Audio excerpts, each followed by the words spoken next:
Cash Game Festival. It's Cash Game Festival. Cash Game Festival. Ladies, girls and boys and men, don't ever miss the Cash Game Festival.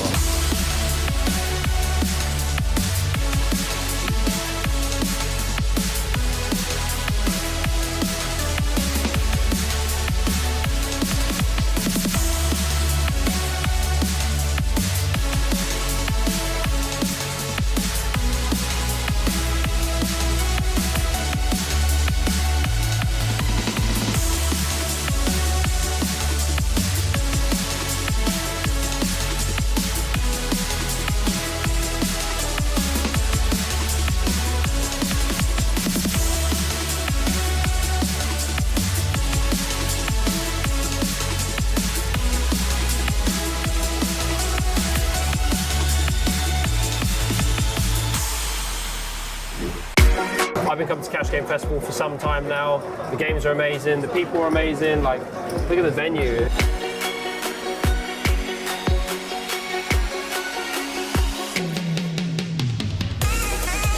You meet so many amazing people here. That's one of the things that I really value here.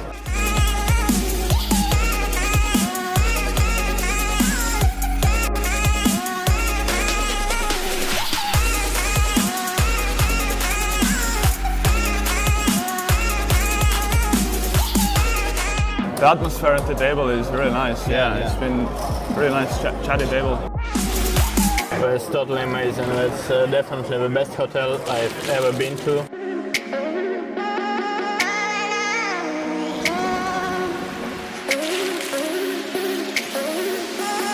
You are not only in for the games, but every night there are these fun side activities, and it's always nice to have these activities.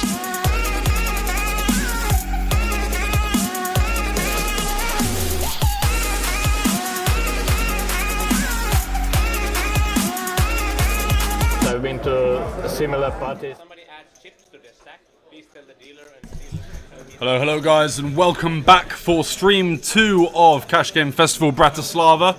I'm delighted to announce that we've got some 2-5 no limit hold'em action coming to you thick and fast from Banco Casino in Bratislava. Looking forward to commentating this one. I think there's a couple of high-level players around the table, and it'll be interesting to see how they develop and how they adjust against each other in just a short time frame. Remember, we only have 2 hours. They're going to be playing for the Cash Game Festival trophy, so it's really important that, like Franke in the last stream, they go for it. You know, they try and win as many chips as possible to try and cement their name onto that trophy and win the €1,000 package. I'm just doing some Twitch commands at the moment so that we're going to be up to date with what's going on.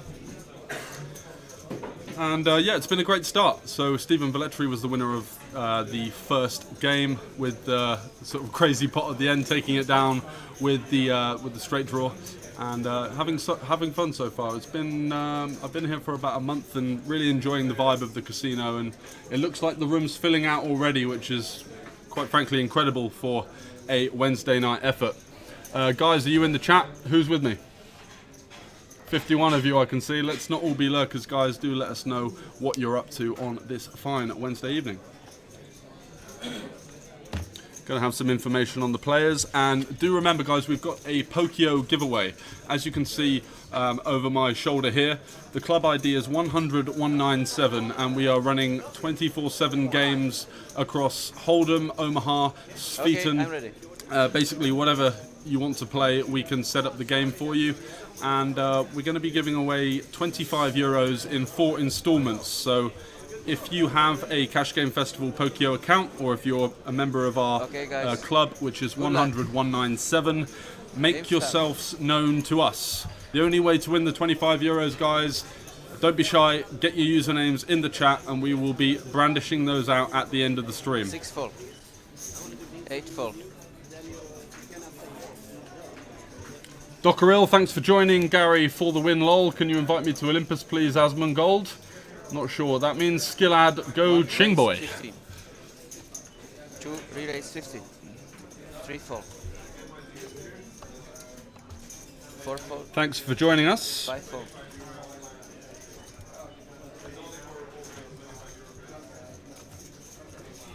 1-fold.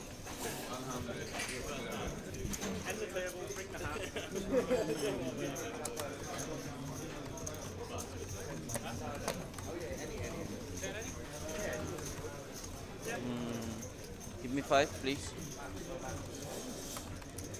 What's this spot?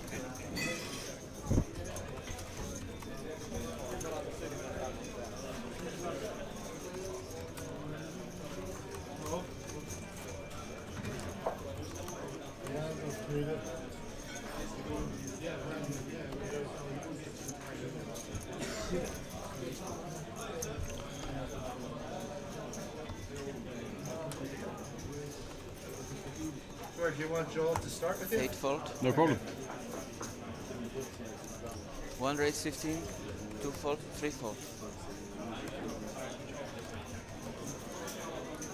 4 fold, 5 fold. So let's get things underway with Alexandra popping it up to 15 +1 with Ace Jack. Heads up. Seems to be a standardised sizing for the 2-5 action, and we got a pretty loose defend here from the big blind versus an early position open with Ace Deuce off. Zyman in seat 6, defending the big blind in a raked environment in a cash game out of position with an offsuit ace. Probably with such weak connectivity, probably just want to be letting it go. Alexandra with the c-bet, and that gets the job done.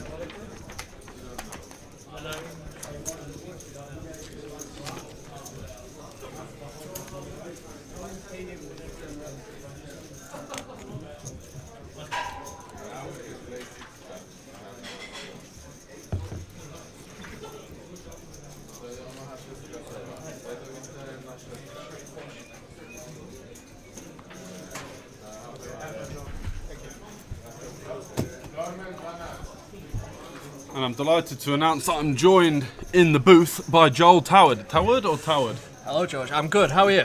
Yeah, very well. How do I pronounce your surname? Toward? Toward? Any way you want. Any way you want. But Toward is the conventional. Toward is the conventional. So good to see you. And you're good friends with Sam here, who's pictured in our screen there. I am, yeah. He's a good young player, Sam. He's Yeah. got a vlog which I'm sure has already been there. But yeah, it's good to see someone up and coming, creating content on YouTube, playing mostly good poker. He's my friend, so I'm allowed to say that. No, I could sense his presence at the table earlier. It's certainly someone who composed himself in a way that there was method behind what he was doing, as opposed to, you know, just going with it based on pure emotion, which is what you do see in the live poker circuit quite a lot. And interesting, we do have the 7 deuce game in play here, so this 4-bet could earn an extra 15 from each of the players.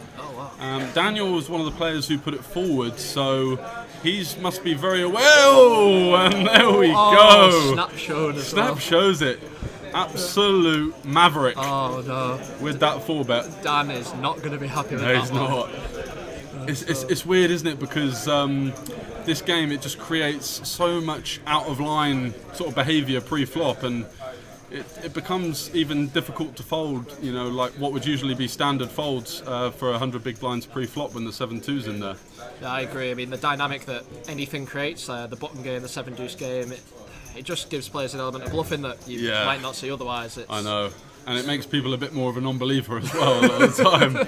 Yeah, I mean, you're facing a 4-bet with Queen 10. And, usually you're pretty dust there, but he might have 7-2. And then you have to pay him when he does. Exactly.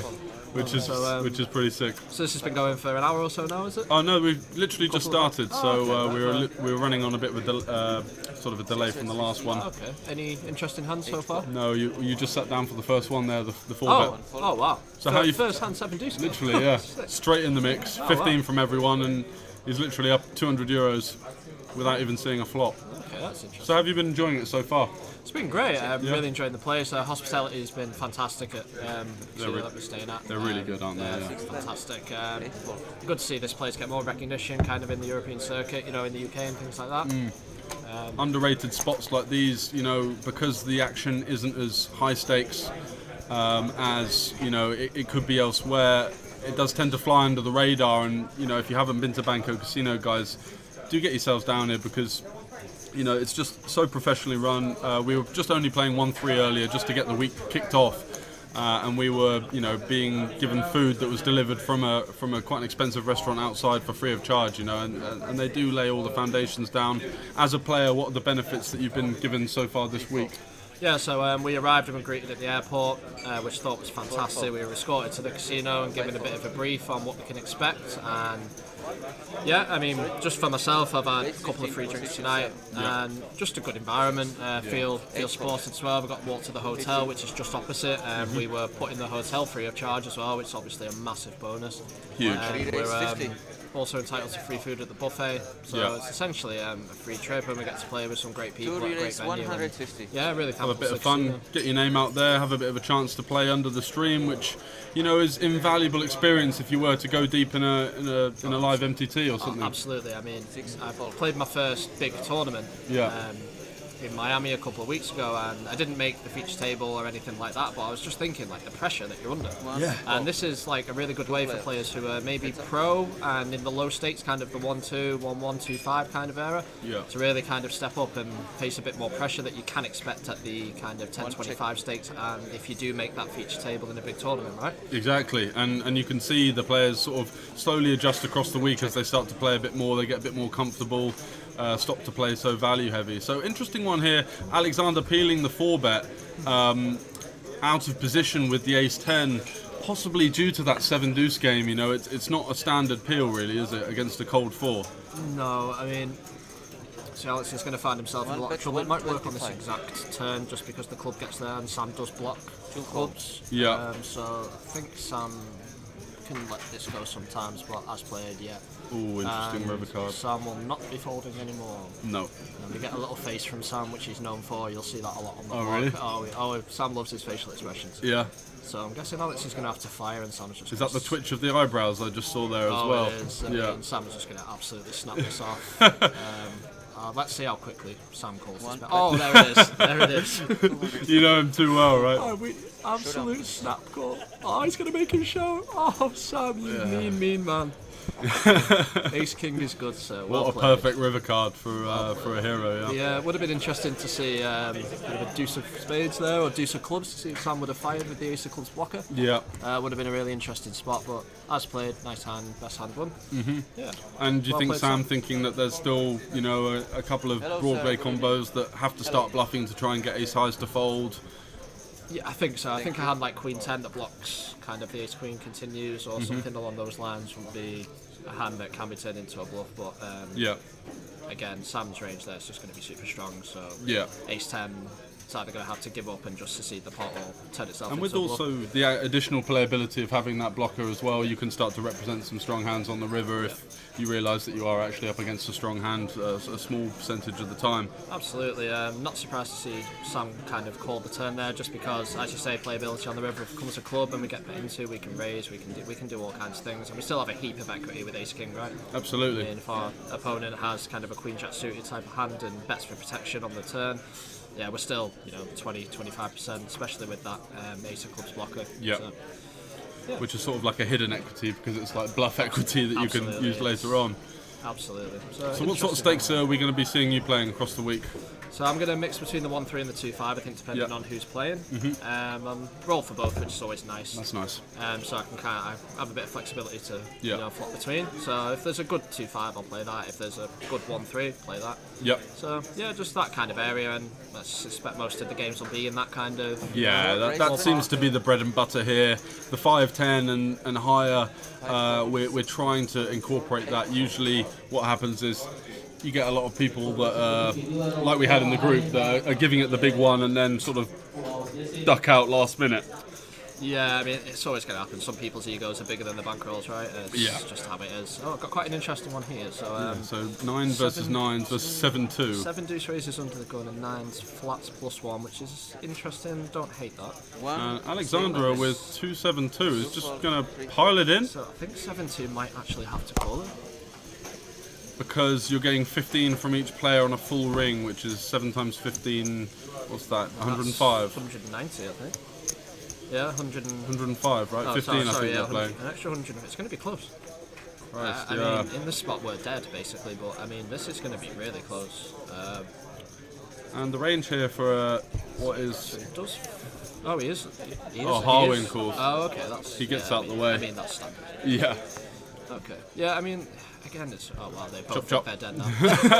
It's like, oh, you win, you show first. Yeah, this is going to be fun actually to see what sort of reaction we're going to get at Showdown, because it's just a disaster for both players. Oh god, look at that run out. And a little bit of business here on the river. They are both thrilled to chop on that ball.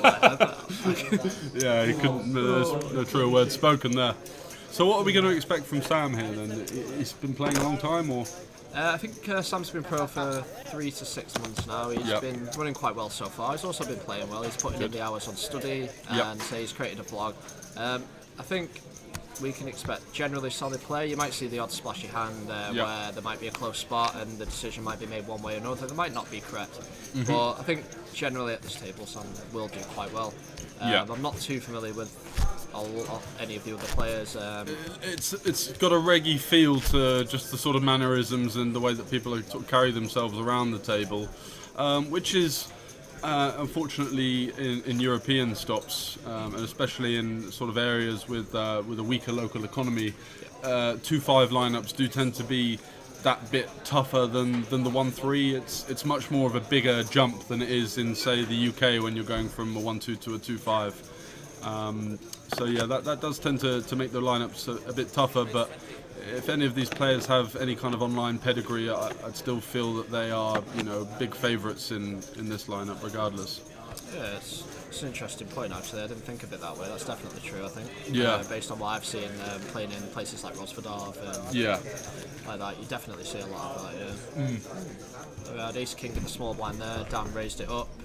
Devastated to see it go full. But yeah, the small blind's generally a position where we're happy to just move on. Not when we have Ace King, but in general. Yeah, our 4xing range there is going to usually benefit from a fold as opposed to getting a bit dicey. I would say so. Unfortunately, he's at the top of his range, but what can you do? No, exactly. It's one of them. Well, you had a similar spot when you were defending the big blind. And thought it was a walk earlier on. Oh my goodness, I had an absolute nightmare. So I'm not sure if you can see my face or not, but I wear glasses, guys, and my glasses were in my bag, so I didn't have my glasses on. I'm in the big blind with Ace King Clubs, one of the first hands that we all played together, and it's quite a reggae game, so there was a lot of wanting to play really well to try and look like you're a competent player and know what you're doing. And it was kind of almost people were making their stand for the week, it was like, I'm here to play. And it felt that way. Yeah. Everyone kind of wanted to assert themselves in a certain way and look like a confident, if not the best player there. So I'm in the big blind with Ace King of Clubs, loving life. Yep. And it folds to me. And also, you think the small blind folds, so I say, oh, that's unfortunate, and table my hand. And not to know that under the gun +1 or +2, I believe, has raised. And you're in a spot where your hand is face up. No, my hand is literally face up, guys. No aggressive action. Quite literally. So I'm not experienced in this spot whatsoever, guys. So if anyone can advise what I'm meant to do here, I obviously call. Yeah. And the flop is, I believe, Jack 10-4 with one club. And we check, and I believe, was it 20 into 30? 20, yeah. I mean, he was onto you pretty much instantly, wasn't he? Yeah, I mean, at this point... A friend of yours as well. I mean, our range is fine to continue, obviously, but our hand is also face up. Yeah. And if we don't improve, I feel like pot is just kind of just like a free chance for him to overbet, really. Like, what are you going to do? What am I going to do? Station with ace high and hope he bluffs? Yeah. When he can just go for the thin value with anything, you know? So it's pretty sick. Master commentary here on the stream, guys. Don't open fold Ace King when there's a raise. Don't show it. Yes. Just be that guy that quietly mucks it and moves on. Yeah, just don't be that guy. Yeah, it was a good start. A good start to the holiday. That was. But have you recovered since? How have your results been? Recovered so. We were there or thereabouts. I think I'm around even so far. I might be down a few hundred, but I mean, over the course of the 2-5 weekend, that's not going to be a lot. No, So I had a few interesting hands. Had one with aces earlier against a combo draw, and it didn't go our way, but I was actually losing on the flop, 52-48. Oh, really? Yeah. Flop was... What, so just one perfect combo that would have you in that shape? Or? It was, under the gun raised, I 3-bet with aces, obviously. Yep. 8-9 deuce. Yep. With 2 diamonds. Yep. He checks, I bet a third. He raises to 3x, which I think he does with all of his draws. Some of his overs, like jacks, might for a little bit of protection, maybe. But I feel like I'm going to be... That's giving people a little bit too much credit. I think sometimes it depends. That kind of assumption I usually have in my head as what a really good theoretical player would do, but kind of my friend said it well, unless you really see people playing a really, really solid style, you can often discount. However, you ended up just calling the flop? Or yeah, so I would agree with that analysis. I mean, I expect him to have almost exclusively diamonds or some type of 6-7 holding in the spot, because I don't have the ace of diamonds, which is absolutely critical, I think. Yeah. So I decided to call. And what, you don't give him any sets? I give him 8s and 9s. I also give him 8-9 suited, so I'm not loving it. But I definitely don't think we can fold on the flop. And the turn is a 3 offsuit, so it is 2-3, 8-9 with 2 diamonds. He now continues again for 130, so this is getting a bit dicey now, but I still don't think we can fold. We still beat all of the combo draws, all of the diamonds, and if he does have hand like 8-9, we have a very, very good amount of equity, right? Sure. So we continue to call. We're 1,000 deep as well, so there's a lot of playability left on the river. And the river is an offsuit 10, which is one of the worst cards for us because we now lose to hands like 9-10 of diamonds, 6-7, and Queen Jack of diamonds. So at this point, when villain bets 215, I think it's just flip a coin. I mean, we still beat all of like the draws, with diamonds that we don't block, like Ace Jack, Ace Queen. King Jack, King Queen, all of these. The problem is some of the combo draws would now have very decent showdown value and would not ever consider betting as like this weird merge. So exactly. So I had like Ace 10, for example, and I decided to just check and then just decide win a showdown when I check that most of the time. But I'm not 100% sure on this spot. I've had different opinions. Some people say call, some say fold. I think that aces with no diamond is going to be closer to a call, which is what I did decide to do, and did unfortunately run into the 9-10 of diamonds. So I mean, that's going to happen. Yeah, that happens, one of the most likely hands. So I wasn't surprised to see that at all. So nice hand. Next one. Fair enough, and an interesting spot here where Sam has gone for a bet check bet line, trying to sort of target exactly the kind of hand that I guess Simon has got. This sort of small blind cold calling range, it's really tough to balance this because it's going to be a lot of broadways and it's going to be a lot of pairs. I think for the most part is what people tend to do a lot. Yeah, I mean, this is why people advocate a 3-bet or fold in the small blind, just for the simple reason we look at the spot that we get into and so many boards. I mean, I feel like the range is going to exclusively be deuces through 7s, maybe 8s might creep in. Or maybe a hand that doesn't particularly want to 3-bet in this lineup, like an Ace Jack, maybe a Queen Jack. Or maybe a timid sort of Jack 10 suited, or something like that. Any of your suited connectors creep in. I think that the weaker suited aces and stuff like that. I think I've played with some. I don't know how many aces he checks on the turn. He's going to have to check back a decent amount of aces on the Sam? turn. In order to balance that. I think the bet check bet line is something that is used erratically at the best of times, but I like his line there. I think that he realises that, and his opponent probably should realise, he has a lot of ace-x checkbacks on the flop. Sorry, on the turn, that can now go for some clear value. But it's pretty tough for him to find bluffs. Because maybe some of the hands that have broadways and block good ace-x might just continue the turn. So exactly. It's an interesting call. It was. I mean, as played, it was a good call. I think Sam turning his hand into a bluff with that his exact holding is going to be fairly standard. Good call. On to the next one. Very good stuff. So here we have a 3-bet with King Jack of Hearts, which I quite like to see. So button raised to 55, and we have a 3-bet. The button raised to, I believe, 20, and a 3-bet to 75 in the big blinds. This is your typical online hand. I like to think. Would you continue here with the Queen Jack off? I would probably sway towards a fold here. I think button versus big blind, maybe you can sneak it in, but I don't want to be calling this every time. We've got a lot of offsuit broadways in our opening range, and if we're defending all of them, it's not good for us. I agree. I mean, we were given an okay price in position. I don't hate the defend at all, but then we just see a board like this and have to just surrender. Yeah, that's the problem, isn't it? The initiative goes to the big blind, and it's going to be tough to realise, especially as we are dominated by a lot of the value segment of the range as well. Yeah, exactly. Yeah, we're just praying that we don't play a big part and we might get to showdown with any type of hand, really. Yeah. Yeah, I completely agree. So I think we can let that one go, but I don't hate the defend at all on the button there. No.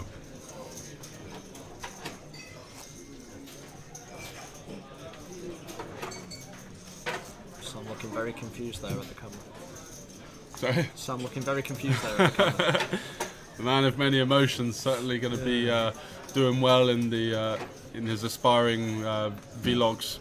Have you played a part in the vlogs? Sorry. I have featured a few times. Yeah. Not in many hands though. Although Sam did win a £400 pot in London yesterday against me, so I imagine that's going to make it. So yeah. Not the best appearance on the vlog. What can you do? I was browsing his channel and there's something that he was bluffing Brad Owen or something. Was it a meetup game? How soft were those meetup games, by the way? I mean, that must have been unreal. I've never been to one, but I mean, the standard of play in the US, not to generalise, but is generally a lot softer than most of Europe, if not all of Europe. Yeah. Just because I think Europe is more advanced in its online. We have things like solvers and that we can use to try and advance our play, whereas in America, that's not. Obviously, they don't have online, so it's not really the case. And of course, like in America, there seems to be a real gap between, the elite regs and the kind of sort of where I guess we could classify ourselves sort of somewhere in the middle of the pack, trying to jostle up. If you are playing in Europe against very strong players all the time, naturally your skill level will increase at a greater frequency than if you are in the US, where there's sort of like a bottomed out middle where a lot of people are maybe making a living, but possibly would have less fortune abroad. Yeah, I mean, if you meet a really, really good US player, you know about it, fantastic. But as you say, there's a massive gap where you can make a very, very comfortable living playing 2-5 and 1-3 in the US as an average UK reg, which is always nice when you go over there, especially with the dollar being so strong against the pound at the moment. Yes. It's, what was... It's almost pounds, is it? I mean, it's 90% or something? It's not far. I think it's 1.25 to 1.25, yeah. Yeah, so what was 50k a year 2 years ago is now 100k a year. Yeah. I mean, that's no one's going to complain about that. If you can beat 2-5 for $20-$30 an hour, then that might be the place to go for you. So. And here we go. The 7 deuce gets it through. Oh no! 3 bet and a bet.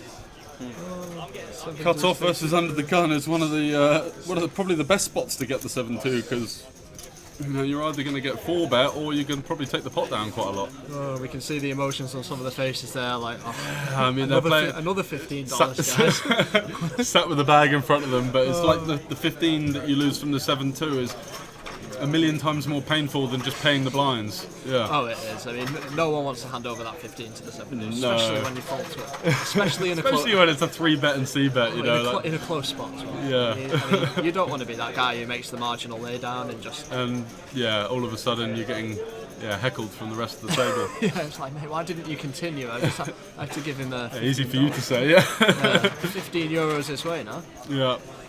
Any interesting hands here? So we have.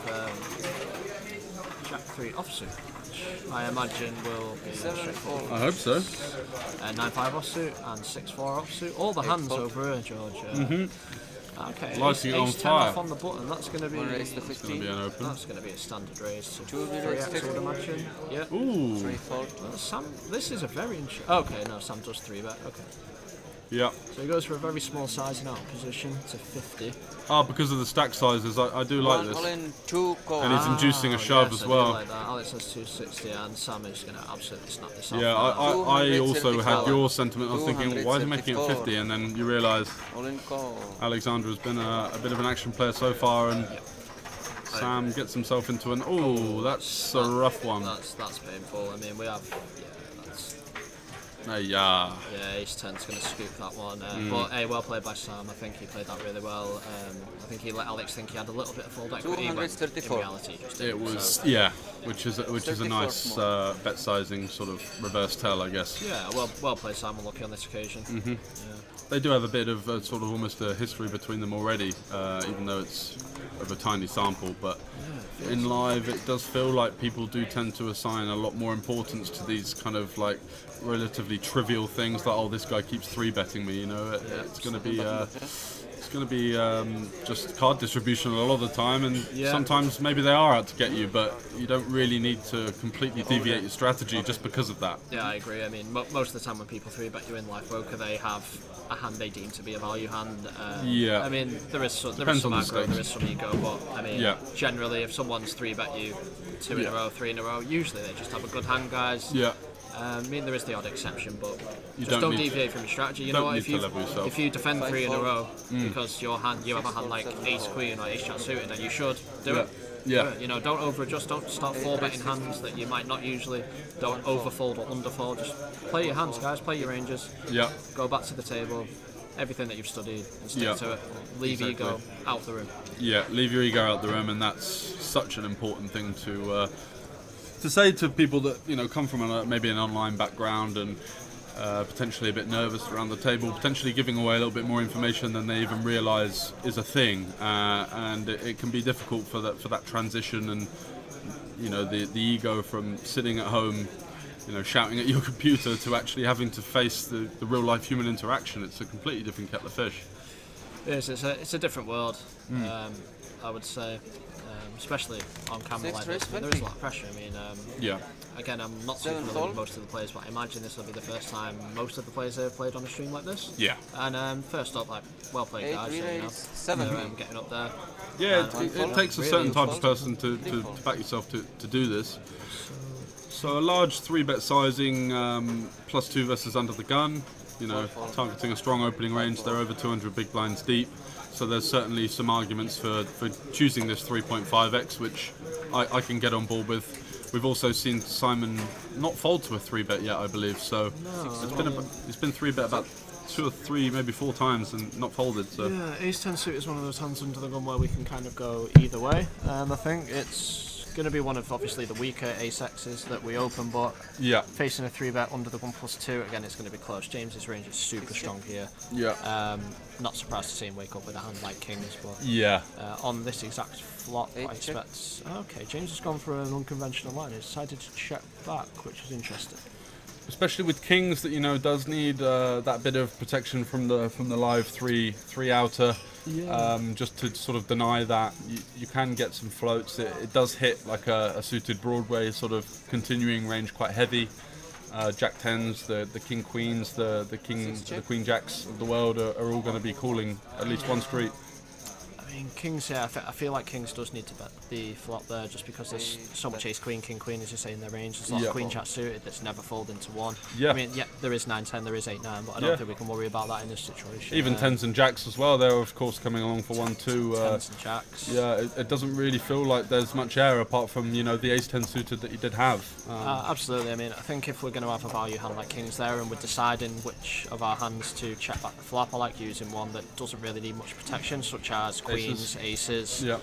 So kings, I maybe feel sometimes like a 9-8 suited that you chucked in there as a very loose sort of 3-bet. Yeah, I mean, we're against a very strong range. We're under the gun's open, we 3-bet +2, and under the gun's called, so the ranges are going to be quite narrow. So I think it's just a disaster if our opponent has ace queen there and we only get 1 or 2 streets. I think that is something that we can't allow to happen, so I like to see kings bet the flop there personally. Especially with having kings, it makes ace queen one of the more likely hands in your opponent's range unblocking. So absolutely, we still need some protection against hands like jack 10, like ace jack suited, these hands like that. We just don't want to see one of these cards on the turn like that, so I think kings is going to be a standard bet there, but again, we don't know how the range is being constructed, but I would like to see a bet there generally. 6 call. Heads up. So, jack 9 off being raised on the button, that's going to be a fairly standard open, and a call with jack 2 suited, again, I think that's fairly standard. Especially online. I mean, jack 2 suited will be close, but for a 3x it's going to be... For a 3x, I think we could... no, it was the 4x. Okay. Which is where I'd start to sort of iron out hands like this and move towards a jack 5, maybe jack 6 suited plus, but I'm kind of guessing there, really. It's tough to know what is defending against the 4x. Yeah, I mean... With it being 2-5 and a 20 cap, you know, that the rate considerations, of course, when you are defending the big blind is one of the most important things to consider, especially as well as the sizing that you're faced with.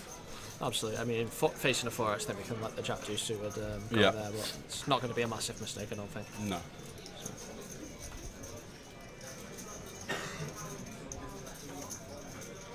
So guys, do remember that we do have that Pokio giveaway, exclamation mark Pokio, for all of the information on that, which is the launch that we announced in Bulgaria, 24/7 action on the app. Unfortunately not available to UK players, but pretty much everyone within Europe is able to play these games, and from what I've heard, they are good action, so get yourselves involved, guys. That's a raise and take for Daniel in the hijack. Looks like pretty standard stuff. Yeah, it's just a spot where Daniel gets to print some money, I think. I mean, we have a, well, hijack, strong hand. Yep. Yeah, we just get to pick up blinds there, which is always fun. What's like the minimum ace-x offsuit that you're opening from the hijack? Is it still ace-10 or? It's going to be close, I think. Yeah. Depending on who's in the big blind.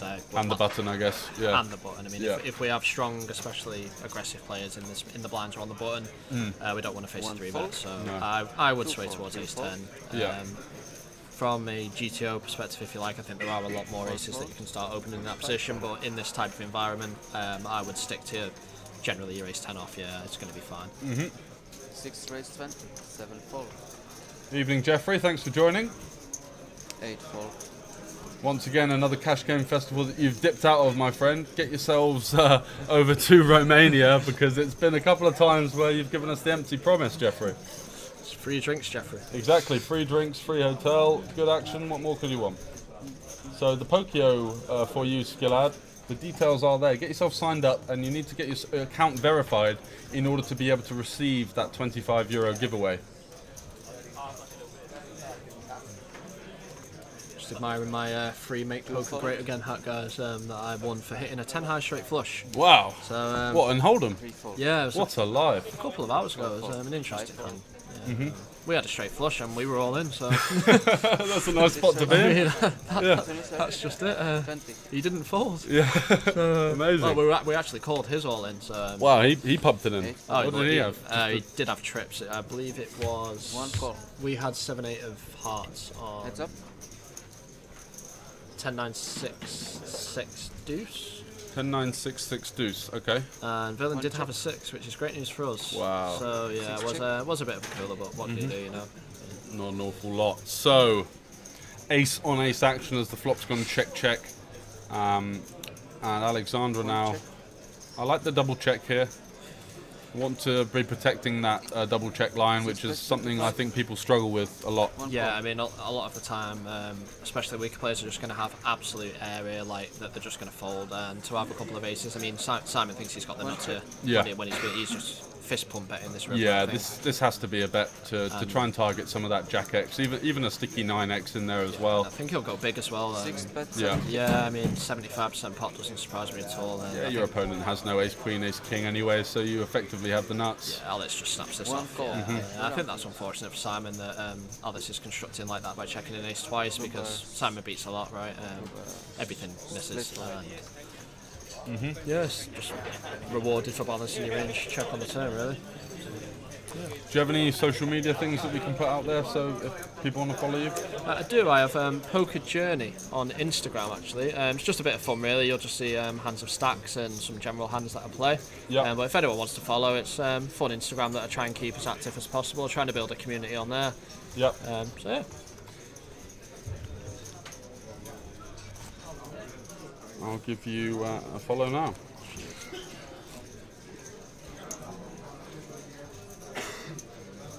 Light straddle. Nice one. Still waiting for our big pot, aren't we, George? We are indeed. Still early days. A lot of solid players. Yeah, I mean, again, we're not expecting to see these players get in, 100-200 big blinds with nothing, unless one has 7 deuce, which is going to happen. Which adds the fire that quite a solid lineup is usually missing. I do like to incorporate that. Obviously, it's a bit of a headache when you're counting combos and things in big spots, because all of a sudden there's an extra 16 out of nowhere. But so a 3-bet here versus +2. What are your thoughts on this? It's quite a large 3-bet. Are we 3-betting to fold to the all-in? I mean, what's the plan there with the tens? It's quite a difficult spot when we have that amount behind. So I think we have 120 big blinds. Under the gun +2, and we 3-bet from the small blind. Going to be calling a 4-bet there, I think. I mean, when we 3-bet from the small blind, we're going to have a lot of hands like Ace Jack, King Jack off, and then obviously our value hands, and tens fits really nicely into that value range. So the Ace 9 raise +2, I think is going to be questionable. And Offsuit, was it? Yeah, that's too wide. We were just talking about Ace 10 being sort of the hijack cut off, as in offsuit aces, but yeah, Ace 9 off in that spot in this game. There's going to be, it seems quite 3-bet heavy pre-flop anyway, you know, and people are hitting the frequencies or somewhere near where they should be, which, you know, you're not going to get in a 1-3 game, and you're not going to get in a local 1-2 game, so not really going to be able to get away with the Ace 9, and just the playability isn't that great. No, I mean, if we face a flat from the button and it comes Ace high, are we loving life? I don't think we are. So just as you say, playability is not there, and I think it was rightly punished by tens in the small blind there, making quite a standard and easy 3-bet. So. So Harwin in seat 5 there. You can see in the middle of your picture in the grey t-shirt is a 29-year-old engineer. Favourite hand 6-4 suited, and his best achievement he lists as it's always winning a tournament as the best achievement. Why can't it just be like, you know, being able to play a game for fun? Anyway, I'll leave you with the interview. Professional living in Bratislava. Is that true? Living in Bratislava, that's true. Yeah? Professional, not at all. But French, yes. French, yeah, 100%. What's your name? Alexander. Okay. Yeah. So first time. No, we talked earlier. This is not the first time you're playing the Cash Game. No, it's not the first time. It's the second time right now. So second time, yeah. Because it's the second time we're here in Bratislava. How do you enjoy the casino? Well, it's great. You're fishing here a lot. No, lot of value. Not really, no. It's been a rough start. So you might be the fish, actually. I think so, yeah. I've been overplaying some hands already. Yeah, but you mean here, or I meant in total, in general? No, in general I'm fine. I'm an online player. Okay. Yeah, it's so much easier online. It is actually. How do you enjoy the TV table? It's your first TV table, right? Yeah, it's my first TV table. Well, so far the experience is really great. I would recommend it to anyone, to be honest. Yeah. A little bit stressful because I don't know any of those guys at the table. And so you never know what to expect, to be honest. Yeah. We talked about later on, actually, when we were having a glass of champagne. All right. Celebrating. If you remember. Yeah, half an hour ago. Yeah. That people tend to change their way of playing. That's true. They are very wild. Yeah. Yeah, but have you done it? Did you change your way of playing? Because I know that you have a lot of friends, and I was planning to other play. interested parties watching you play. Yeah, Did you change your? I changed a little bit. Like How I was planning to play a little bit tight aggressive, but then the guy on my left is pretty aggro. Yeah. Yes. He is. So I was calling a little bit, out of position, and this didn't pay off really well. But you got some information. I get some information. So you paid for some information. I am, yes. And you got like an hour and a half left in order to win right. Yeah, I'll try my best. Yeah, hopefully. Because as you know, if you win the most accumulated big blinds on the TV table, you win a package to the next That one. would be great, honestly. Yeah, I would try to arrange Bucharest. that. Yeah. Bucharest. All right, man. Good luck. Thank you very much. Nice to have you here. Yeah, thank you. So let's go back to the table. I want to go free battle. I'm back, guys. To answer your question, yes, you can smoke at the table. That's a thing a lot of these European casinos allow you to do, and in certain areas of the casino, you are allowed to smoke. So for you smokers, that's fantastic. You? Oh no. What about this geese? This geese. Straight back in the mix. Yeah. Get 15 off there. Just answering the questions there. Really, yes, you can smoke in the casino in certain areas. So if you are a smoker, then it's pretty ideal for you. If not, then not so ideal. No, I took 15 from here for myself, but I don't like the concept of smoking at the table, just because doing it in on cigarettes and the passive smoke all at once, it just ages you infinitely. So. Yeah, there is a cordoned off area here, and for the most part, the poker room is. Do you have any questions on how you're going to communicate? Because you have to tell everything in the microphone. Yeah, I know. Everything's okay.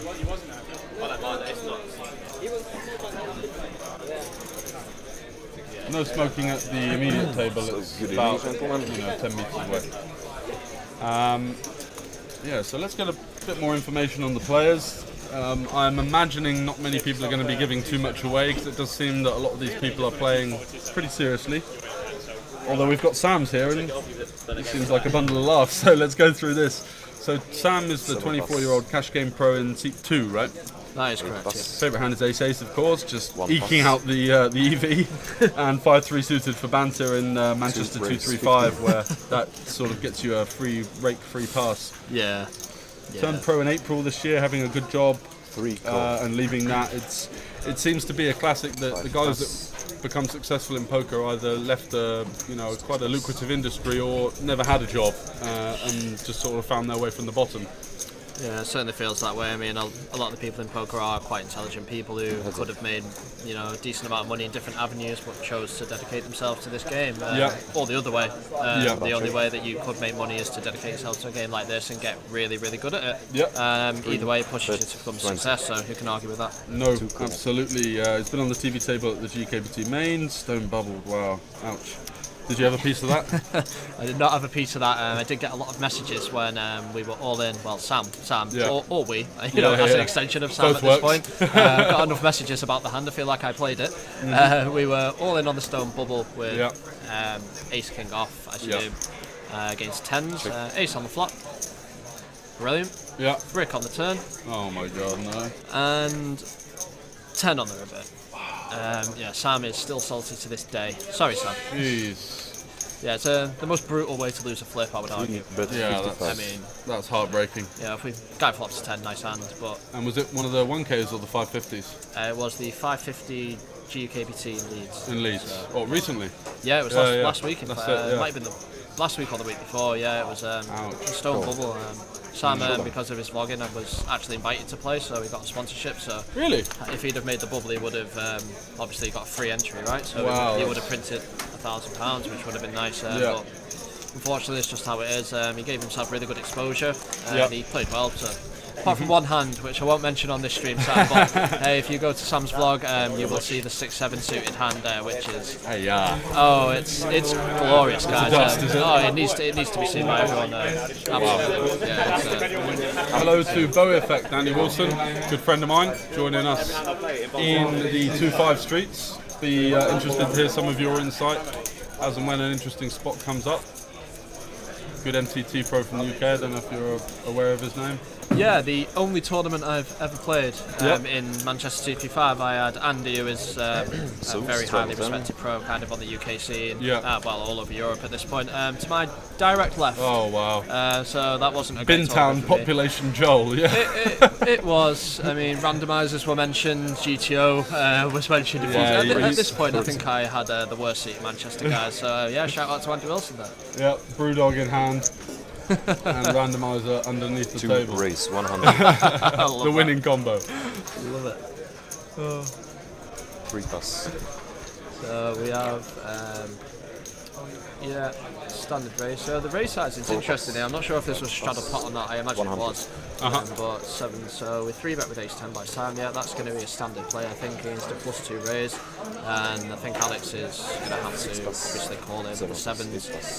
We're going to be ahead sometimes. So obviously, if we flop that set, then we're magic. I think he folded just because of his stack size. So he had €600. So he'd like to be a little bit deeper to realise that equity when he does flop the set. So. Yeah, looks like he has continued. Oh yeah, he has called. Okay. And middle pair for Sam, Alexander, not his favourite flop, of course.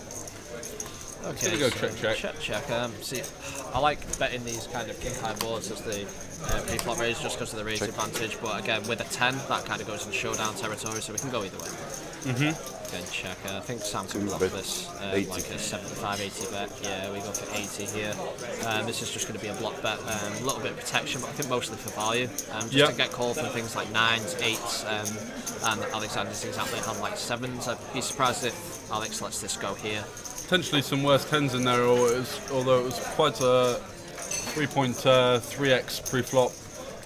Going to have some jack 10s and 10 9s in there. That's why I prefer sizing down a little bit if I'm Sam there, because if we just go at third, kind of like a 65, 70 kind of size, then we keep our range wider and also we keep our opponent's range wider. Yeah, so a hand like 7s can continue, and then we can introduce a few more bets with kind of weaker 10s, you know, like a Jack 10 can kind of bet that size as well. So yeah, by no means a mistake, but I like to size down a little bit though. I would also bet the flop with Sam's exact hand, just because of our range advantage. But yeah, fairly standard hand. Well played. Good stuff. So how much did Sam buy him for? Is it 1.5k or? I believe Sam bought him for 1,000, but I'm not 100% sure. I've been bluffing it twice and I got it through. I think he won the Ace King hand and then lost. And then he did bluff twice. It's going to be even or thereabouts. So. Got a 4 bet and cold 4 on the button. 7 do. Allow it. Isn't it voluntarily? Sorry, there are no shots now? That's what it was, but don't worry about it. Remind me. But 2 raise 15. Yeah. I thought that you meant the one hand of round of the straddle and Sam once again in the thick of it, opening up the King 10 suited. Very standard from +1. And gets it through to James here, who's going to make an appeal with the 9-7. Again, such a standard hand, 9-7. I mean, we're not loving life, but I mean, yeah, we're going to realise more equity than folding. I think this would be my cut-off as well, folding the 9-6 off and continuing with the one gapper. Okay, so obviously Sam will. I mean, it's unfortunate that we flop so much of it. Yeah. The world, and Sam's just going to bet out probably 12 or 15 here. And James, I imagine, is going to let this go. Okay, so Sam does go for a big size. And I mean, I don't hate that. I prefer again sizing down, but in a live game, betting 2/3 pot with top 2 pairs is never going to be a mistake. So. No.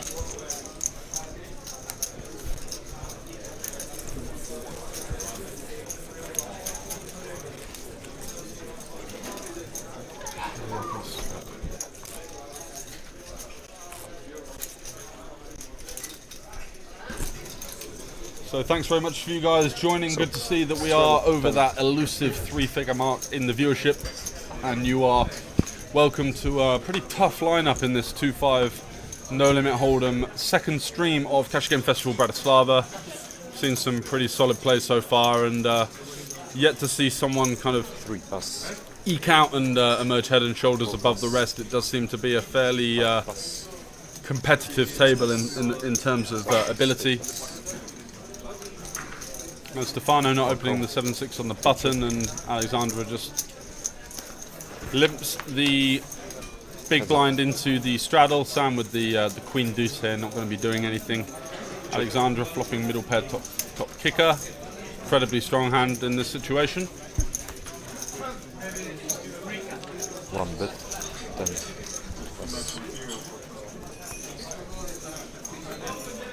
then. And gets the job done.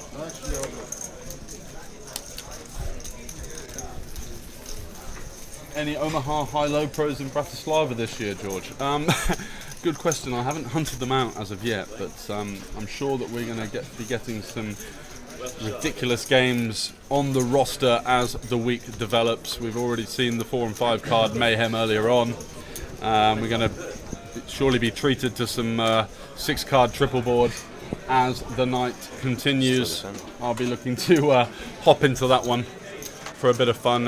Managed to book a nice win at the 2-5 Hold'em earlier on, and yeah, time for some Omaha and maybe a couple of whiskies after I finish the shift. However, business engaged at the moment on the waters, and watching some pretty tough 2-5 action so far. So 35 from Martin, which by the looks of things must be under the gun to the 10 straddle. Simon is going to come in for a obviously very standard 3-bet with the aces, makes it 100.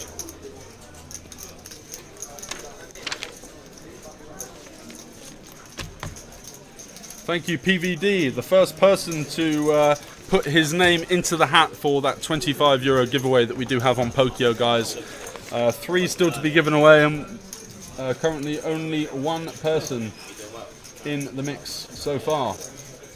normally so happy. So great value there, and a nice little bankroll booster to sort of dip your toes in the water if you are thinking of getting involved on Pokio.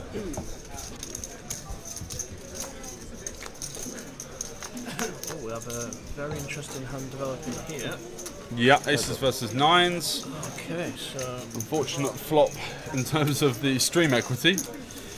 Yeah, stream equity is dead here, I like to think. I mean, nines is going to defend once. Sometimes Simon's going to have a pretty standard kind of third bet pot here. Yeah. Especially at this SPR. The SPR is going to be what, 4.5. So yeah. Yeah, I mean, we can still set up. Every time, so. Yeah, can still set up stacks with small sizing. Looks like he's gone towards 40% here. Okay, I mean, 40% in live environment again is going to be fine. Is that something that you make as an adjustment, sizing up, because you think people are a little bit stickier when they're playing less hands an hour? And as an exploit, if I really want to get stacks in, I will size up a little bit just to make it a bit more comfortable for our opponent to call on later streets. So we don't really want to be going kind of 1.2x on the river. Yeah. If we can size it to pot or 90% pot, then I will. In this exact spot, 80 is going to be fine for me. Anywhere between 60 and 80 is going to be fine. So we are on the larger side of that, but here we have aces and we're going to bet. So it's going to be a fine size. Have we seen any fluctuations there in the stack sizes? Not particularly, just a 3-bet pot whilst you're away. Fairly stable so far, I think. I think everyone's all settled down a little bit soon and things will start to open up.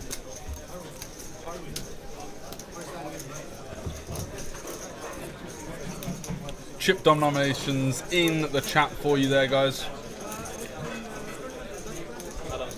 They're always confusing in a new casino when different colours mean different things. Yeah, especially when they're the complete opposite, when the €1 chips become the €100 chips here and you're casually flicking them in and the dealers announce that you're all in and you're thinking, what the hell is going on? Yeah, I mean, I'm used to the pinky red ones being hundreds and ones here. I mean, sometimes it's good the first couple of orbits just to verbally announce your bets, just because it can be a very costly error, guys, if we accidentally 3-bet to 100 big blinds instead of like 15. So. Absolutely. 105. So 35 to 105. So open to 3.5x from +1, which is under the gun, obviously, with the 10 straddle. So 10 straddles on here. Having a bit of a hard time with it. Yeah, I mean, again with these stat sizes, 8-9 suited can make the lay down there. We can continue with some Jack 10 suited and hands like that. If we're deeper, then it's just going to be an absolutely standard call. But again, with that stat size, don't hate it. Yeah, 200 big blinds plus, I would certainly be looking to continue.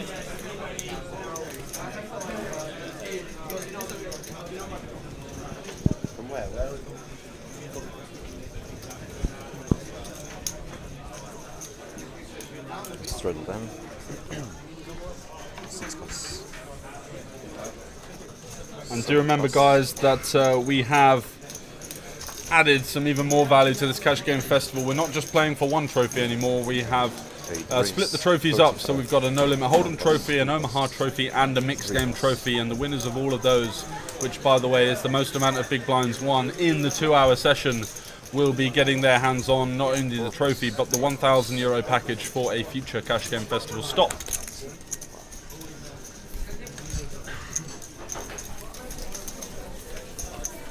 So once again, pretty solid action so far.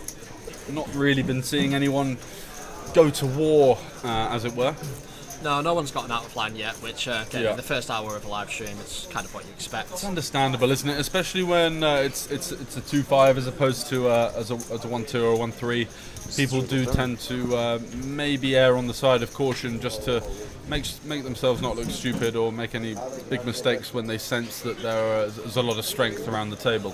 Absolutely. I mean, we've seen a few players be a bit timid in certain spots, which again can't fault them for that.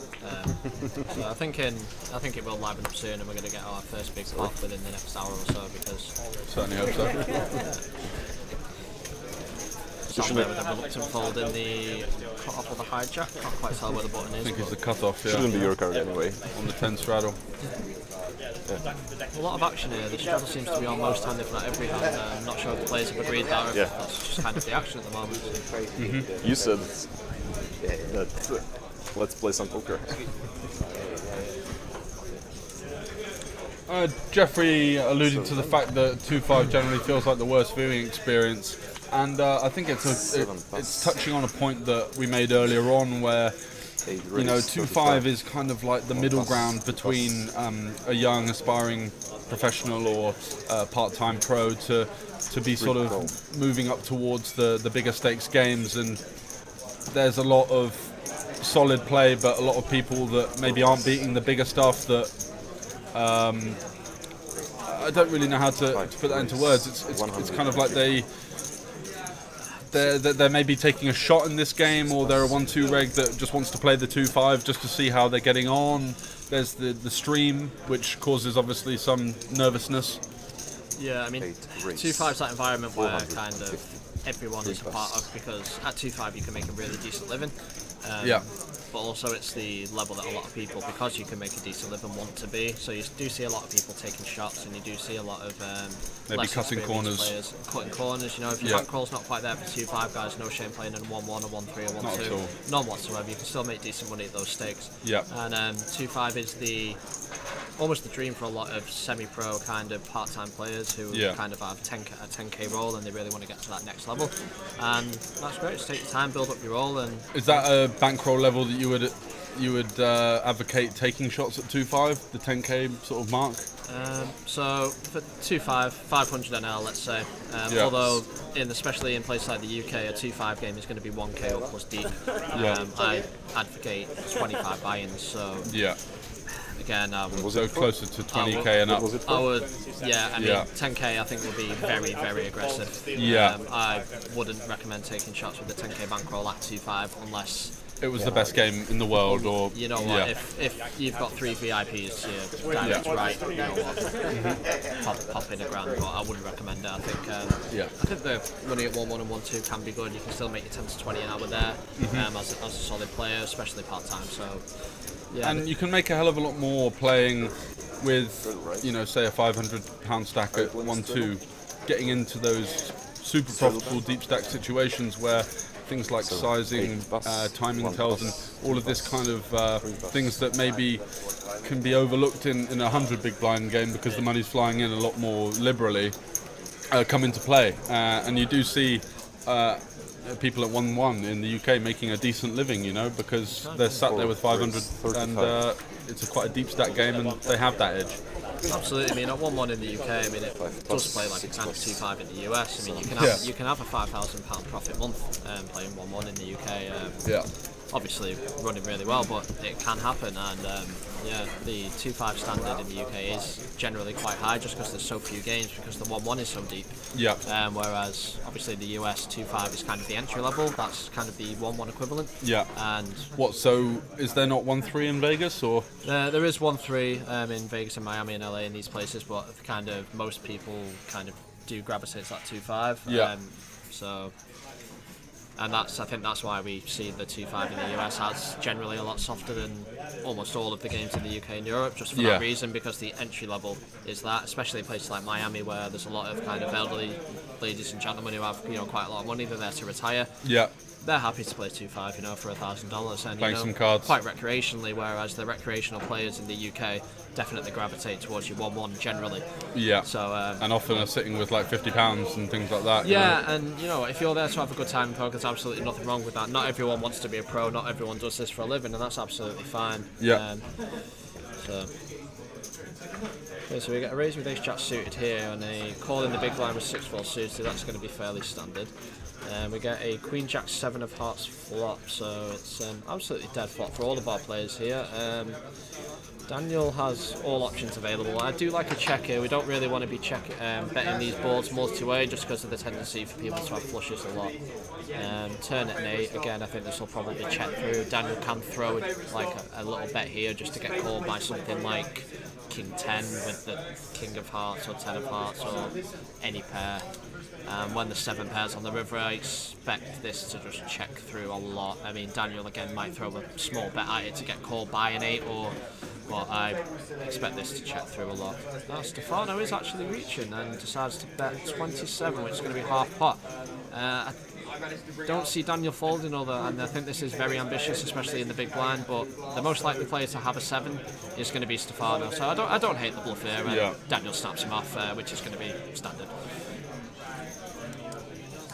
Bit of a tank from Simon here, but yeah, I'm not sure. Been a hell of a sticky. I'm not sure what that was about, and Stefano decides to just muck. Playing the board. I mean, the best 5 cards that Stefano has are on the board, so I suppose he doesn't have to show. It's fair enough. Yeah, nice hand, Daniel. Good call there. Again, picked off the bluff. I think he played that very well.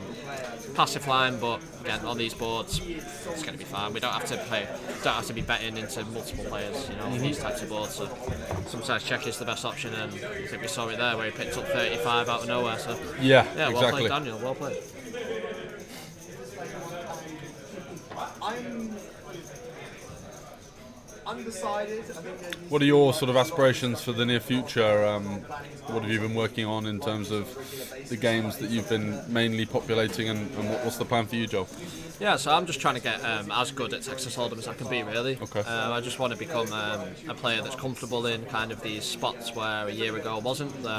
3-bet pots, things like that, and I just want to be one of the more competent players in any game that I play. Sure. And to do that, I'm travelling kind of all over the world at the moment, trying to be in the most profitable games, but also spending my time with players who are a lot better than me and building a network as well. Yep. I mean, that's crucial, so I really like discussing hands and studying in kind of a social environment. Yeah, me too. Whereas I have friends who spend hours on things like Pio, and whereas that is like absolutely fantastic study, it doesn't do it for me.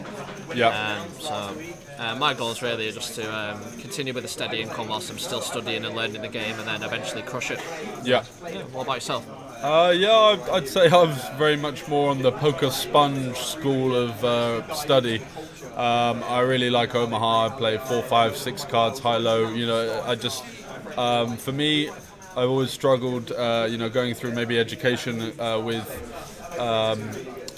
hyperactivity and staying focused on one thing. And Omaha is, I heard someone say the other day that they view No Limit Hold'em as a science and Omaha as an art, and I would really agree with that, because as someone that is very sociable, outgoing, it's a game that tends to generate more action and sort of louder personalities at the table, and that's where I feel at home in these kind of like stoic No Limit Hold'em lineups.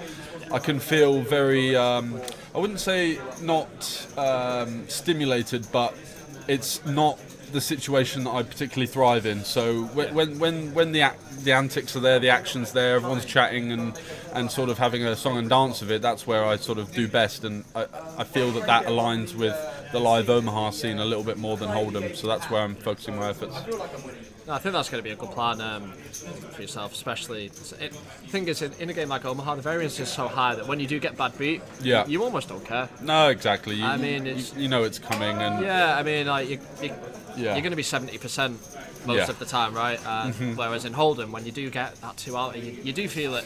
Because it's kind of like sometimes one hand, oftentimes in Hold'em cash sessions, one hand can define the night and sometimes the week as well. And that never really happens in Omaha. The chips are flying in and the games are always soft, because it is just that sort of level of unsolved that Hold'em is unfortunately creeping, very much away from. Absolutely.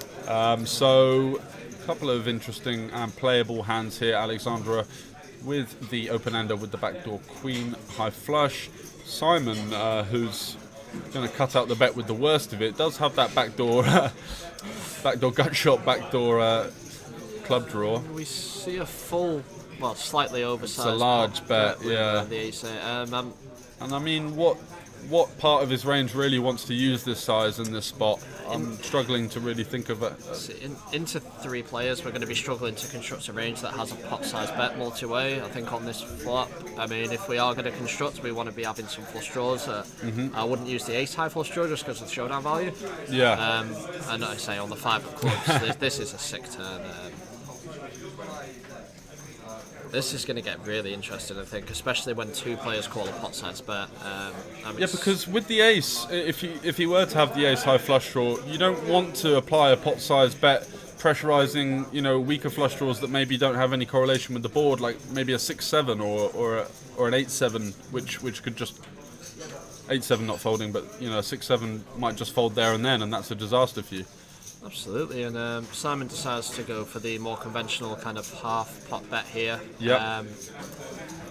So again, multi-way, it's going to be a little bit frisky just because although we do have the blocker, there's going to be a lot of players with better hands than us. Alex is actually in a really difficult spot here. He does have an up and down, he does have the queen high flush draw, but can be dead quite a lot. I mean, again, you can go either way. You could argue that this is an all-in, and you could argue this is a fold, you could argue this is a call. It's one of those kind of Doug Polt situations where he says you can do anything that you want. Mixture of all, and wow, he's going for it. He does go all in, and Simon's in a ridiculous spot here. I think he... I'm going to have to do a little bit of maths here. So it's 300 to call. He's just snapped it off. Okay, I think he needs 25%, right? I mean, if he ever thinks his ace high is good, which in this spot it is, he does scoop here, which he won't be expecting, but he does. Yeah, I mean, Simon's going to be very surprised to take that one down. I think we're unfortunate for Alex there. I mean, I mean, this is the problem with jamming, right? You can get called by... I mean, when we're called, we're going to have 30%, maybe 35% if we're lucky. Because in this situation, our queen and 10 were both live, so we're closer to flipping. But usually, I mean, as played, Simon's just going to have a lot stronger than ace high. Right? I think Simon has the absolute worst hand that he ever has here, and we're still behind. So it's going to be a difficult spot. There's a pretty a lot of deviations in that hand. Yeah, I mean, a little bit lost on the logic for that one. But yeah, same. I mean, it ran very well for Simon in that one to have the obviously ace of clubs. And he actually did block straight draws as well, which is what he wants to get called by with the 8. So can't say I'm a massive fan, but hey, it works out that time. So yeah. Andy's saying never jamming, WTF, Benny Hill theme. Yeah, I mean, I'm going to have to side with Andy on this one. We have enough equity to call, and I think of our 3 options, jam is going to be the worst one. It's very ambitious, isn't it? Yeah. Just because you don't really have any fold equity in that spot as well. Like, what is a complete zero equity bluff in that spot? There really aren't that many, and if he's priced in with ace high, then you've basically dusted it. Well, let's remember Simon's bet pot into 2 players and then continued on the turn. I mean, what fold equity do we have, George? I think I agree 0. And in that spot, when we're inevitably snap call, we have 30%. At best, we could be dead. Yeah, exactly. I think we're lucky to have 30 to 40% there. And Andy's sort of stipulating that we do have a lot of weak flushes in our range that need the protection, and using the queen 10 is a bit of a stretch because we're going to have a lot of offsuit 1 club hands. So yeah, I mean, I don't know where queen 10 with the queen of clubs fits into our range, but it feels like a hand that should not be jamming. We have lots of better hands like king of clubs, jack, that might decide to jam this way, and obviously weaker flushes as well. So yeah, I would agree there. So we have a check from ace king here. So on the 3-3-4, again, this is a spot where our range does want to do a lot of betting. Yeah. Again, we check the turn because it just lets situations like this open where players can bet any 2 into our presumably capped range. Yeah. If we have aces, kings, queens, jacks here on 3-3-4, we are never checking. So we want to kind of obviously use our range advantage to bet hands like ace king as well. And Harwin does end up folding the ace king high, which was the best hand in that spot. So. And Andy, I think, touching on the point that he wouldn't have a check jam on the turn with any part of his range, because if we are check jamming all of our flushes there, our check calling range becomes so weak that we could just get blasted off. Yeah, again, with reckless abandon. Again, that's a solid point. I mean, when a player just bet pot into 2 players and then bets the turn, we're going to be struggling to have a jam range there. I mean, maybe if we have a queen or jack or king high flush, we can just get it in just because we're expecting calls. Yeah. But I think our range, kind of in a vacuum, does benefit from just calling there. Yeah. So yeah, I would agree with that point. Yeah, so a spicy one there is the 2-5 as predicted. It is starting to hot up as the lights of the stream beam down on them, as we are joined by James Bullimore in seat 1. good friend of yours, and it looks like exactly the same flop once again. Yeah, I know James very well. We went to Miami together, and he's. I think he'll be one of the stronger players at this table. I'm interested to see how he adapts to a live environment. Yeah. So again, James, I would expect him to play very solid, put players in a lot of difficult spots, and I think he's going to be one of the most solid players at this table. So if I were... And he's got a pretty impressive resume of live poker experience, right? Oh, he does. He's played live poker all over the world, stakes up to 50-100, as well as he's done very well in tournaments as well. Finishing the World Series, I believe, third last year in Rosvadov. He has a resume that can intimidate a fair amount of players. So it'll be interesting what you can do at this table, what spots he can kind of pull out of his range, and what's going to happen, really, because the dynamic has changed drastically now James is at the table. Absolutely. He's somewhat of an action player, right? Again, absolutely. He's going to put you in spots that you didn't even think were possible. Again, I played with him. So, yeah. He did put the shirt on today. I wonder. Yeah, didn't quite get round to getting the iron out though. No, I mean, well, I think me and James will discuss that off the table. But we're going to have to talk about that shirt at some point, aren't we? The thing is, if you are going to go for the smart shirt look, it is imperative to iron it. If you are trying to emulate that, I'm just a businessman here to play cards. It just looks like he's a pro in disguise, sort of, who couldn't be asked to iron it. He's a whale in sheep's clothing, so they say. Yeah, we might have to. Get the iron out on that, James. It's not going to be acceptable. Does not at all look like a wreck. Yeah, exactly. Hey, maybe we're missing something. Maybe this is the optimal outfit. And we've got another interview for you guys. Texas No Limit 2-5. Alongside this time, I have a Dutch professional. Right? Not the professional poker player. I'm putting on it, but what's your name? Harwin. Harwin. Yes. First time here in Bratislava. Yes, that's right. Interesting backstory. We spoke about this earlier. You were in Rosvadov, right? Yeah. Playing. I was playing the tournament, the Dutch Classics. Yeah. A lot of Dutch players were there, also Belgian players. I was a bit with a group of friends, and yeah, quite a big group, and was a lot of fun. Yeah. And you heard about the Cash Game Festival? Yes, I heard about it before. Okay. When I already planned my trip to Rosvadov. And then I thought, hey, I can combine this. Yeah, sure, why not? Is it the first stop you ever at, or have you been to Cash Game Festival before? It's my first time here, yes. Okay, and you're playing on the TV table. Yeah. How do you enjoy that? Yeah, it's fun. It's cool. It is fun? Nice experience, yes. Yeah? Is it the first TV table? Yes, my first TV table, yes. And I'm looking forward to watch myself back later on. Of course, and analyze how you were playing and stuff like that. And maybe I can catch my tells. Sorry, you can... Maybe I can spot my own tells. Exactly, that's clever of you. So you got a huge crowd looking at you online with friends. Did you share the info with them that you're playing on the TV table? I shared the link to some people. Are they sending you text messages? Yeah. They are? Yes. They're needling you? No. No. They're friendly. Yes. Okay. Yeah, so how are you doing at the TV table at the moment? I'm down a bit right now. Yeah. But nothing. Nothing that worries you a lot. No, because you know, okay. But you know about the competition, right? There's a competition. If you win the most accumulated big blinds during one session, you get the package to the next event. Yeah. So if you're down a bit, you need to step it up. I need to double up. If you want to win. All right. Good luck. Thank you. Let's go back to the table.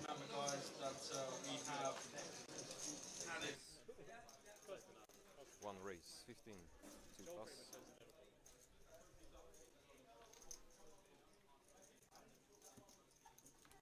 3 call.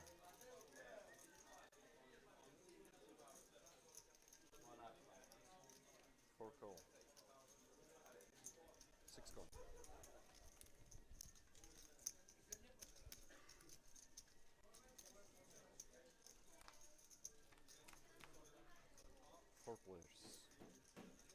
Let's cover the table. Absolutely. So bottom set for Daniel here, but it doesn't look like he's going to get an awful lot of action unless he can find a 10 or a deuce and it checks round. Yeah, I mean, Dan's very unfortunate to flop a set on King Jack 5 with 2 clubs, ball 2-8, and none of the players have anything. Although we might see the odd float from Martin with the 10s, but no, he just gets out of the way. And again, unfortunately for Daniel, it's just going to fall through. So. Yeah. if we run that hand 100 times, I think he gets action on 90 of them. Yeah, he should win a couple of €100 there on average. He's very unfortunate there for someone not to just have the king queen off kind of thing. You know, even a jack that can just float. So yeah, but hey, you know, it's not always big coolers in these spots where he flops set. So, Mr. X-Man D, when does the stream end? Well, it's still going and we're on a 20-minute delay, so I'd imagine for at least another half an hour, 45 minutes, guys. Hopefully you've enjoyed it so far. If you do, please feel free to share us on social media, twitch.tv/CashGameFestival. We're going to be having a lot of fun over the week, and we're just getting things going today with a 2-2 and a 2-5. We're looking to try and get some 5-10 and maybe bigger filled for potentially over the weekend, and we do have that day 2 and the final day of the tournament, which is a 50k guaranteed €110 buy-in, which we will be streaming on Sunday. So join me for that. Andy, of course, feel free to send it over. Can't promise an immediate response. So James, straight in the thick of it here with the 4x sizing, king jack off. Yeah. Unless it's straddle. No. Yeah, James going for the 4x sizing here. Sam peeling the queen 9 suited. What are your thoughts on this cold call here in this kind of lineup?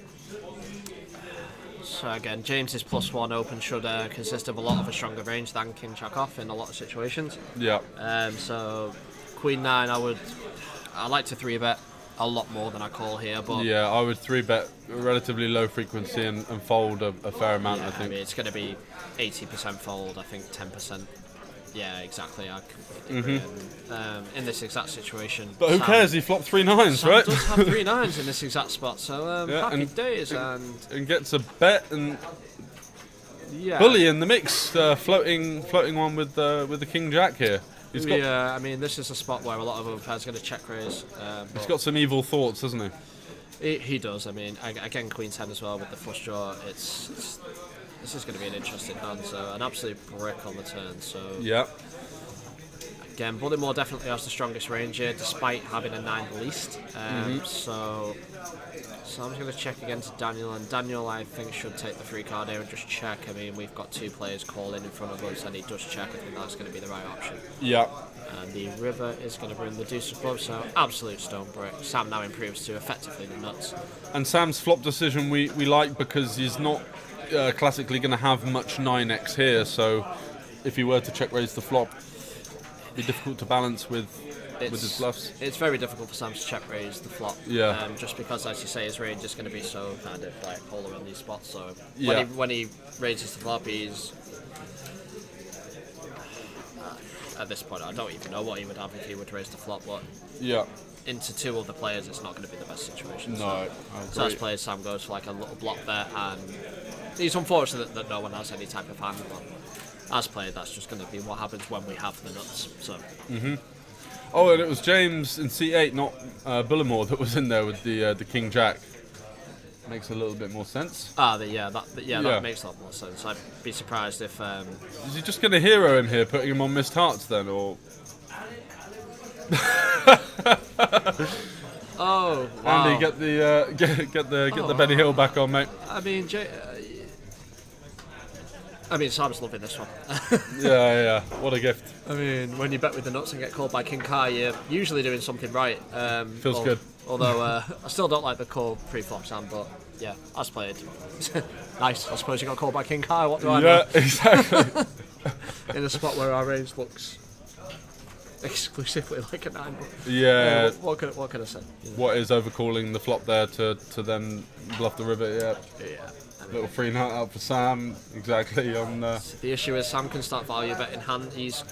Quite comfortably with pocket 8s and things like that. Against the +2, and then he's just flatted he can start betting his 6s and 7s to get called by his high, and it's just an absolute disaster when that happens, and especially a hand like King High.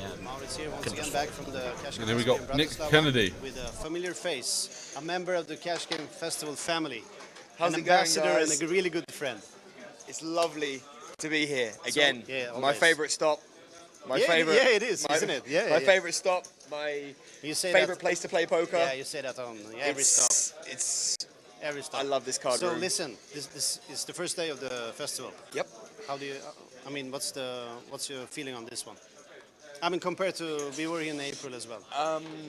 We have more tables today than we did last time on the That's first correct, day, that's which is correct. great. So it's showing that we're always growing. I managed to bring out a group of UK-based players, and they seem to be having an absolute blast. So And they're giving a lot of energy, positive energy. a lot of energy, a lot of listen, action. Let's hear about that. You and our dear friend commentator George, you done something for the UK community, right? So the idea is to Yeah, I mean, because of how well we've been treated here by Banco Casino, and basically an opportunity arose for us to invite UK-based players to come to the Cash Game Festival and to really experience what it's like for a recreational and a professional player to really have a festival that's geared solely towards cash, and everyone's just having so much fun, man. It's like a poker holiday. So I know the answer on this one, obviously, but are you going to do this for the several stops that we have planned for the Cash Game Festival, or is this like a one-time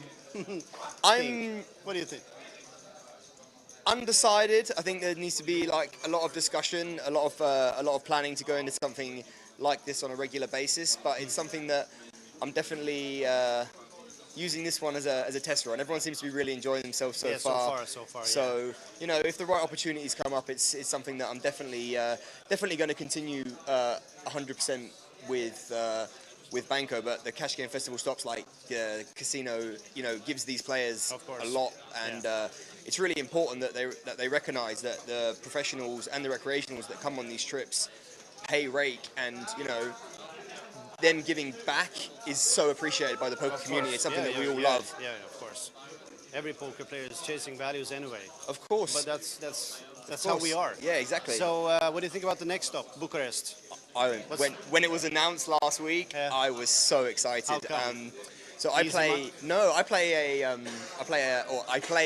played a private game near where I lived, which was with a lot of Romanians. So I've really managed to dive into the culture of how they play, how they are, and I know them quite well. So when you announced the stop, my friends were like, "Yeah, we might come out, like, gonna meet the families and stuff." So hopefully it's gonna be really good. Yeah, I hope so too. I mean, we're gonna do a tournament at the same time. Once again, we're doing a tournament here as well. Yep. It's gonna be a 100k guarantee with a buy-in of 330 euros, obviously. And also, it's like back to the roots. You know, it's going to be a poker room, like a steady poker club with 25-ish tables. Oh, it's going to be fun. That's going to be amazing. I can't wait. I can't wait either. It's going to be great. Let's go there directly after Bratislava and Ah, warm up George has given me like 6 options. I've had options flying everywhere. Part of me just wants to go home and have a little bit of a rest before, gear up for Bucharest. I get that. So listen, let's go back to the TV table. Okay. And good luck with the fishing at the Texas. No, PLO, right? Trying Yeah. to make a 4-card hand that I can actually play pre-flop. Are you making poker great again? Well, Franke won the seat, and he kindly gave me the hat. Yeah. So It's a good I hat. feel like I'm winning. Yeah, you are always a winner. So let's go back to the table.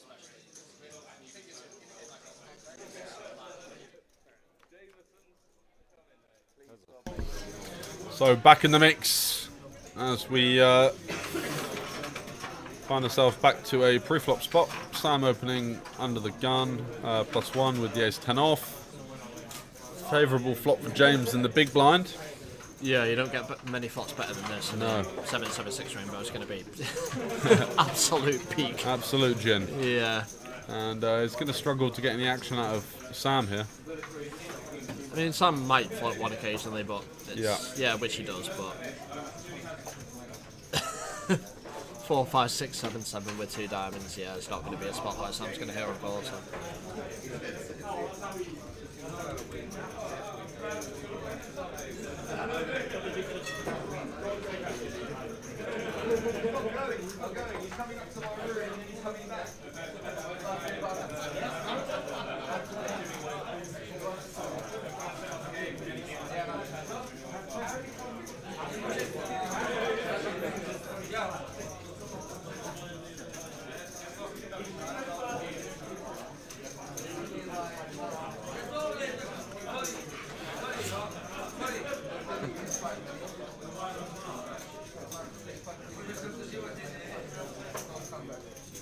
Sam under the gun here with King Queen. It's going to be a raise, I think, in Popping this it kind up. of table dynamic. Yep. Popping it up to 4x, which seems to be the standard. Dan's going to have a bit of decision here. He can 3-bet, but against an under the gun, I don't mind the call whatsoever. So yeah. Do you like the full 4x sizing? I'm guessing that he's playing a strategy where he's going sort of early position 4x, mid position 3x. I would keep it 3x with my entire range. Okay. In all positions apart from apart from when I'm kind of raising, obviously 3-betting from small blind or big blind. I like going a lot bigger with my 3-bets. That's the only time I deviate from my normal sizes. Yeah. What do you think this pill with Ace Jack? It seems way too wide for me. Against an under the gun raise, we're not going to be doing very well. Yeah, and even Stefano's coming along for the ride for some reason on the button with Ace 9 off. This is going to be a really interesting hand because we have Sam with the massive range advantage and the Queen of Hearts. We have top pair, top kicker for Daniel, albeit on a 3-heart board, multi-way. And we have Carwin with 8, and we have Stefano with the nut flush draws. This is going to be an interesting hand. Ace Jack here, again, I feel like no disrespect to Daniel, but a lot of players make this mistake. A lot of players, especially in late positions, are going to be calling with suited cards. Yeah. When we get action on Jack 5-3. Yeah, the cold calling range is very suited, or should be suited heavy, you know, so it's not a 3-street value hand on this board. You are going to get peeled a lot out of position. You're going to be out of position, and you know, and now you're sort of overvaluing the strength of your hand, really, because there's no reason for why your opponent might not just flat the flush on the flop. Absolutely. I mean, sets, of course, 5s and. Yeah, I mean, especially with the size in here, so Daniel decides to go for full pot, so he's targeting a hand exactly like the Ace of Hearts here. And again, we're just left in a guessing game with top pair, top kicker, and I'm not a massive fan. Despite the fact he just get this through here, his sizing did fold out the Ace of Hearts, but isn't that the exact hand that we want to call? Yeah, exactly. So, I mean, when we get called... It's a relatively inefficient sizing, I think. Yeah, I mean, when we do get called there, if the Ace of Hearts is folding, we're dead. We're dead, yeah, or we're in pretty rough shape. So yeah, one of those spots where a lot of players think, oh, how have I been cooler to? How does he have a flush? It's because people tend to cold call a lot of suited cards. Yeah. And on the kind of 3-heart, 3-spade, etc. board, they're going to have a lot of flushes. Yeah. And that's going to open the door for a lot of coolers that we don't really need to be in. So I personally like to pot control flops that are 3 to a flush on the board. So for sure. Especially and that allows you to, you know, use a larger sizing on later streets once, you know, your opponent's ranges have become a bit more defined. Yeah, exactly. We can just... it's not like you're missing out on anything by checking the flop, you know. There's still 2 streets of action where you can start to target some weaker hands. There's very few hands that we want to be betting multi-way on a kind of monotone flush board, and they're going to be sets and flushes most of the time, and that's not going to be a mistake either. If you run it through a solver, they're going to say that a lot, because there's no range advantage on these type of boards. The monotone kind of flush board just neutralises it. Yeah. So we don't need to be betting. We don't need to be betting big, especially. We don't need to be betting at all, because our bet accomplishes nothing in a neutral range advantage situation. So yeah. Where the later position players favour from more suited combinations, but the early positions have the more nutted. Yeah, so suits. the early position tends to have the range advantage in terms of its higher pairs, but because of late positions kind of cold calls with suited hands, it kind of neutralises that range advantage. Yeah. And you'll see a lot of solvers use checks in these spots a lot more than they would on kind of draw heavy boards, and that's because of that range advantage is just neutralised by the amount of suited cards in late positions cold call range. Sure. And if anyone disagrees, guys, we can discuss in the comments. Absolutely, I'm not saying that's the correct play. If anyone has a different opinion to that, hey, feel free, comment in the section. Yeah, great point, Joel. That's exactly what we're here for. We're, you know, obviously with the 2-5, it is going to be a bit more of a technical stream. So if you were sort of in the mix and hoping for a bit of a ruffle fest, well, you've had some of that as well with some of the play, but you've also, you know, we're trying to make it a little bit more serious in this instance. So Martin, once again, it seems that the standard sizing has sort of shifted from 3 to 4x now as we are sort of going a bit deeper into the stream. It has. I'm not sure if that's just the kind of people are quote-unquote getting away with the 4x size and that's become the standard, or if players are just deeper. So we can see the average stack size here. We have everything from 3 to 500 up to nearly 2,000. Yeah. So maybe it's just a case of games playing a little bit bigger. Games playing a bit deeper. James has just sat down with 2K, and you know that's certainly maybe made a small change to the game. Yeah, absolutely.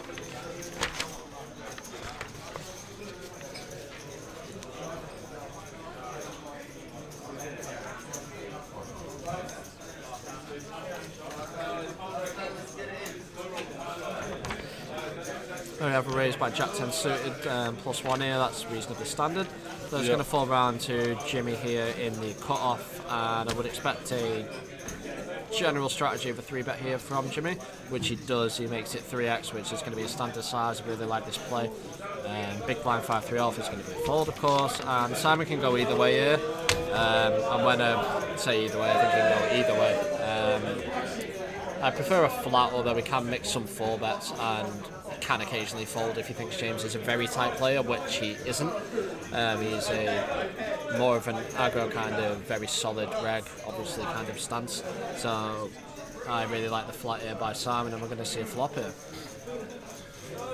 Okie doke, so a fair fight so far, pre-flop.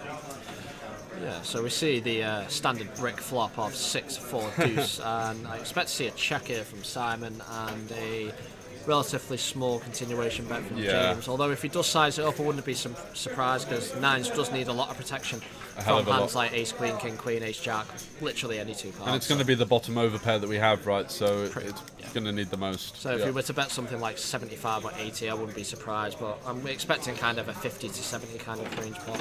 Yeah. He does bet 70, yeah. Okay. Yeah, I think the standard bet's going to be a third here, but he does size it up a little bit because of the protection that nines needs in this situation. So I'll play James, and Simon just has an easy fold. No backdoors. 2 overs, yes, which is doing well in this exact situation, but he doesn't know that, and yeah, good fold by Simon. Yeah, good stuff.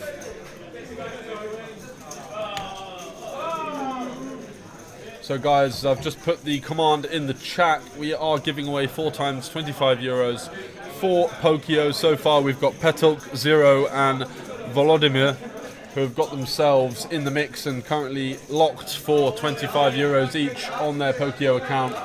There's going to be action galore 24/7, and that we have our own room on the Pokio app. So join us as soon as possible. 100-197 is the club ID.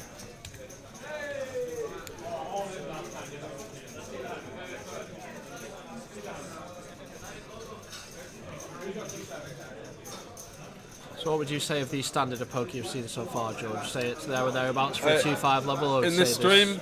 Yeah, I mean, you've seen what I would consider to be a relatively standard 2-5, where a lot of the pre-flop stuff is pretty solid. You don't really see any glaring errors. But then once the pots get bigger and you do tend to go deeper into the tree, as it were, there starts to... some cracks tend to hit the surface, you know, so... I could certainly see a solid pre-flop, solid flop play, and then just a couple of turns and rivers that I struggled to get on board with. Yeah, I'd agree with that. I'd say in a vacuum this is going to be one of the more solid 2-5 tables that you'll find, but again, there are some mistakes that have been made, I think, especially in the later streets. Pre-flop's a street where you can, well, it's been solved, so you can play it very solid, whereas... People have almost learned pre-flop via passive learning, you know, with regs sort of feeding into the games and doing stuff that other people weren't doing, and there's far less cold calling these days, and, you know, it's just kind of become almost pretty standard, and we haven't seen an open limp, have we? You know, no one's really working that in a 20 cap. That would really not make much sense at all. Yeah, absolutely. You have to obviously adjust to the dynamics of the table, and in a spot like this, with the players that are going to be to your left that might be aggressive, you don't want to be limping or opening these hands that are a little bit marginal. You just want to play your ranges, guys, which we discussed before. It feels like a standard 5-5 table in Amsterdam, but we have some of the worst games in Europe. Yeah, I mean, there's a lot of very reggy and solid players from Holland.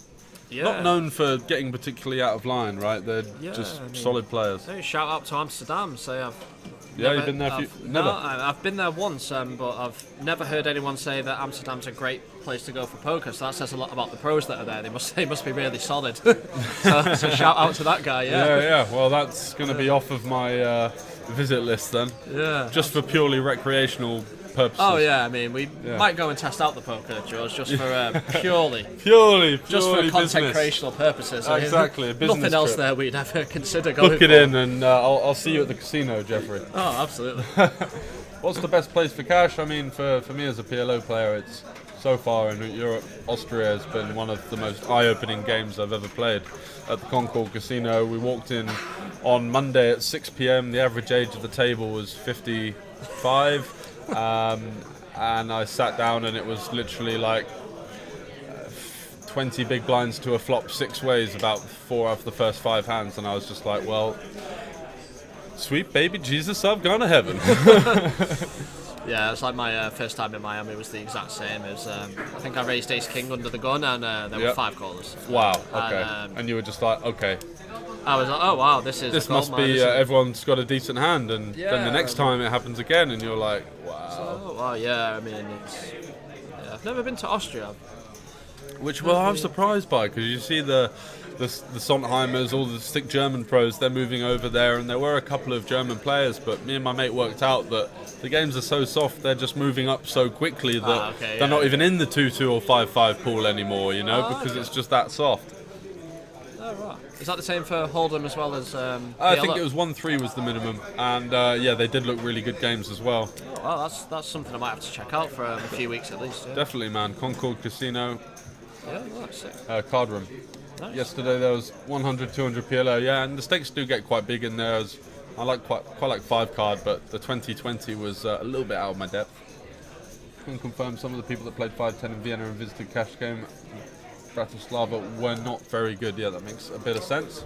That's going to align with what I think we were trying to allude to. Yeah. I mean, it was said in the comments, not by us. But, yes, we'd like to stick to the more conservative style of berating. It may be a profitable place to play. And Rick MUFC 93 says best low limit hold'em place in Europe. Oh. I would imagine somewhere like Switzerland or Italy. Spain was all over the place, and I was even there at an event where you're going to expect some good regs. But Spanish players, Vitor, who's in the chat, said that some of the private games he's played in the Algarve are particularly good. Cyprus, yeah, that makes sense. Yeah, I think the problem with Spain is going to be the main casino is Casino Sphere and Casino Barcelona, right? Yeah. And I've heard the rate there is extremely high. Yeah, that is the one sort of...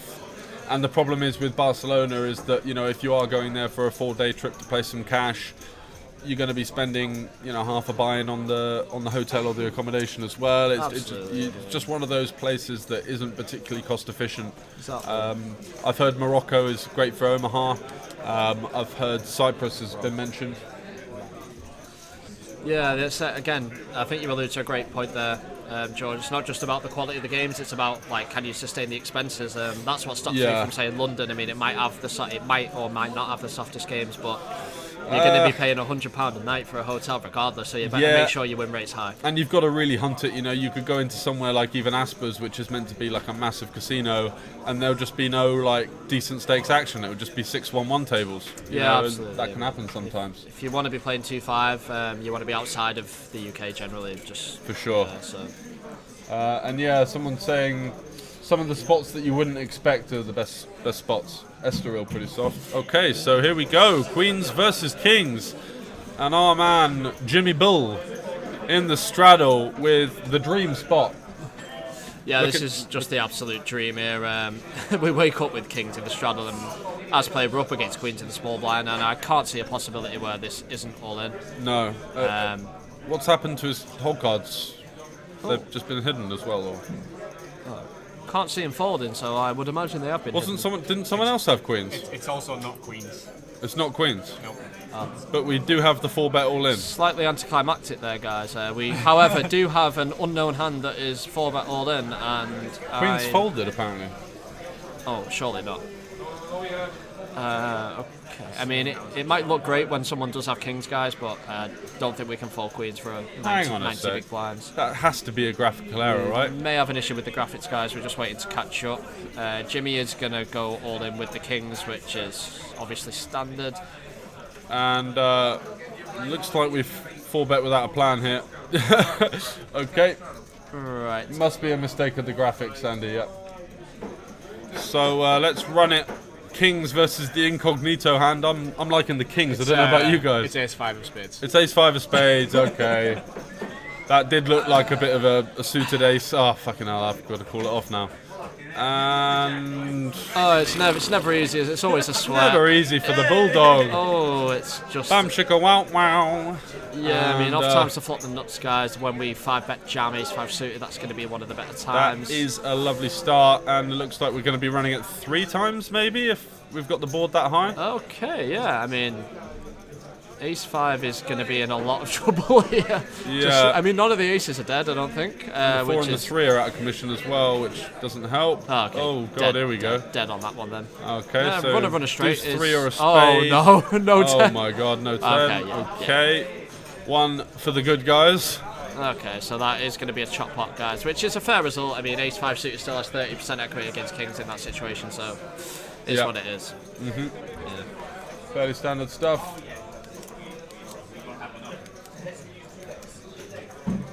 I really doubt that someone's limp folded queens there. It must be a graphical error for sure. Yeah, we're going to have to get some confirmation on that. Yeah. No, you didn't have queens, right? You're already well.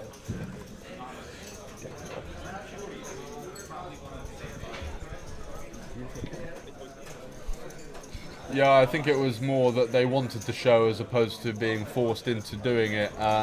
For the all-in pots that I've been in and seen, it's very much a case of what the players want to do. Some really just can't hack the sweat and they really want to see what you've got and they want to see it now. Yeah, I mean... yeah, other people, there is that kind of awkward negotiation process with the running it once, 2 or 3 times. That does sort of tend to get the cards on their backs, but you know, it's up to you guys.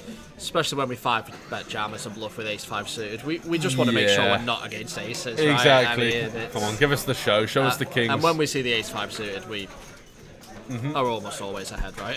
so yeah, it's going to be a spot where both players are on the backs of that. Martin +2 here raising the 10s. It's going to be a standard play. Okie doke. So we're on the straddle now, so it looks like we are coming towards the end of the stream. Simon in the cutoff 7-6 suited. Okay, so I can see a flat or a 3-bet here, or in some type of tighter games I can see this being a fold. Jimmy in the big blind with ace queen of hearts. This is going to have to be a 3-bet, I think, guys, against a +2 open. Against any open, to be fair, in the big blind. So I like to see a larger size in here because we're going to be out of position to a 4 or 4.5. Graphics are a bit all over the place here. Oh, they are, aren't they? Because we've just seen Jimmy with the ace queen, and now it's gone, and all of a sudden Simon's 3-bet, and now Jimmy. Okay, so I think James has assuming that these graphics are correct, Jimmy has a fairly easy 4-bet here. Yeah, but also he's got 1,000 in front of him, and the graphics say 562. So bear that in mind as well, guys. Those 25 chips are yellow chips are 25 each, so he has at least 1,000. And looks like he's coming for the cold 4 here. Yeah. Not a hand that we're going to be cold calling. And we do decide to go massive out of position here, which...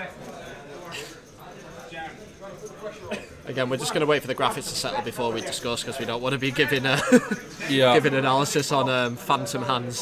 So the actual effective stack behind would be about 1,050. So Simon now with 210 and about 750 behind. It's interesting to see the 10 snap fold there. I'm not sure on the effective stack, but against a cold fallback from the big blind, we're essentially 100 bigs on the straddle, right? Yeah. So what was the effective start there? Okay. It was Jimmy, I believe. It was Jimmy. Again, it's 5-10, 70 big blinds with 10s. I like to see us all in there. I mean, we have 70 big blinds and we have pocket 10s. It's going to be close. I mean, we have to look at our opponent and think, what does he 4-bet with? Does he ever have hands like ace jack suited, like ace queen? Is he capable? Yeah. And if the answer is yes, I think we have to be all in. But again, I can't fault a player for folding there at all. So it's not often we get 4-bet in a standard lineup. Yeah, we're unfortunate to run into a tough player who can do it with correct range. So yeah, absolutely. So another raise to 35. Yeah, I feel like the the straddles are on and the raises are now higher. Yeah, guys, it's kind of flying in, isn't it? And people are maybe making a last-ditch effort to try and get themselves in the mix for the No Limit Hold'em Cash Game Festival trophy. Yeah, it's another sort of added 1k euros equity. So we do have 5-10 effectively here, guys. I think the standard raise may have been to 45 there actually. So wow. Yeah, this is massive at this point. And James with the peel with the Queen 10. Yeah, in position I don't hate it. Yeah. I wouldn't say I like it either, but yeah. So again, we're in a really dicey spot on the 8-9 Queen, 2 spades, multi-way. These spots with on boards like this, multi-way, are always going to be difficult to play, even with the top of your range. Very much so. I mean, even if we have aces here, do we love life? No. It's going to be a difficult spot. We're going to be pot controlled at some point. It's going to be a pure check for the opener, right? Multi-way, I mean, we're going to be struggling to. And I think this is a mistake as well, betting Queen 10 here on the flop. You can check back, you can realise your equity a lot easier by using your hand for value on later streets. Especially with no spades. I mean, yeah. And there's just a million turn cards where now, yes, you are against ace 10 here, but yeah, we're just in a spot where our opponent's incentivized to bluff a lot because it looks like we're capped on the flop, whereas actually if we start incorporating a lot of checks into our range with hands like aces and kings, we can really pick up a lot of bluffs on later streets and even a lot of value bets from like king, queen, jack, a hand like queen 10. Because the 8-9 queen is just the most dynamic board that you'll see in poker, especially in the multi-way pot. So. Yeah, and Daniel is going to continue with his turn double gutter. And he might have some devious thoughts about a spade river as well, potentially.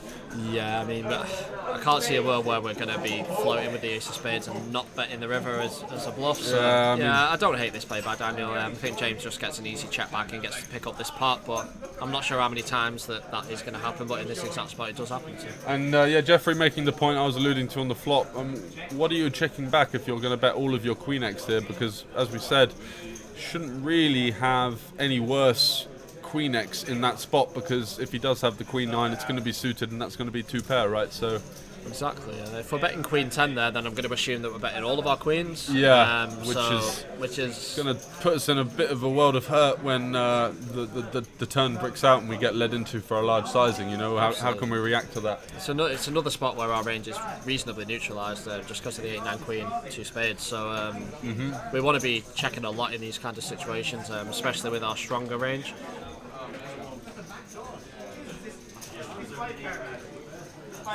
Is this the last 3 hands, was it? Yeah, thank you. Harwin there in seat 5, who's been a little bit card dead. Back into the action now with ace 8 suited. And he makes it 35 under the gun, essentially, well, +1, but under the gun on the 10 straddle. And wow, a very loose peel here from Stefano with the 2s. I'm nowhere near the 2s personally. I don't know about yourself. Again, the 2s is a hand I'm going to call in the big blind occasionally, and I might raise in late position, but the issue is like the set over set potential is just going to absolutely cripple us in too many situations, and I mean, there's still some aggressive players behind, and when you cold call, you're incentivizing a 3-bet squeeze as well. So yeah, which is exactly what happened. I mean, James wakes up with queens, but he doesn't have to have queens in this spot. He's incentivized. Push the parameters a bit wider, Yeah, he's incentivized to 3-bet with so much dead money out there. So that's why a hand like deuces can't realise its equity. Yeah. If we don't flop a set, we're in danger, and sometimes he is 2k deep. So is he ever going to really get the full stack there with the deuces? It's even in No Limit Hold'em. Obviously in PLO it's a different story, but in No Limit Hold'em it's. Yeah, absolutely, and that's the issue with cold calling in general. It's how often do we realise our equity? Yeah. Because when we cold call, we're incentivising others to do the same, especially in the blinds. Yeah. And we're just so rarely going to see 5 cards with a hand like deuces, with a hand like 7-8, with a hand like like the ace 10 off that you might want to peel. Yeah. It's just not a dream situation. We generally want to be taking a 3-bet or follow strategy pre-flop, or calling in late position when the blinds aren't as aggressive as they might be at this table.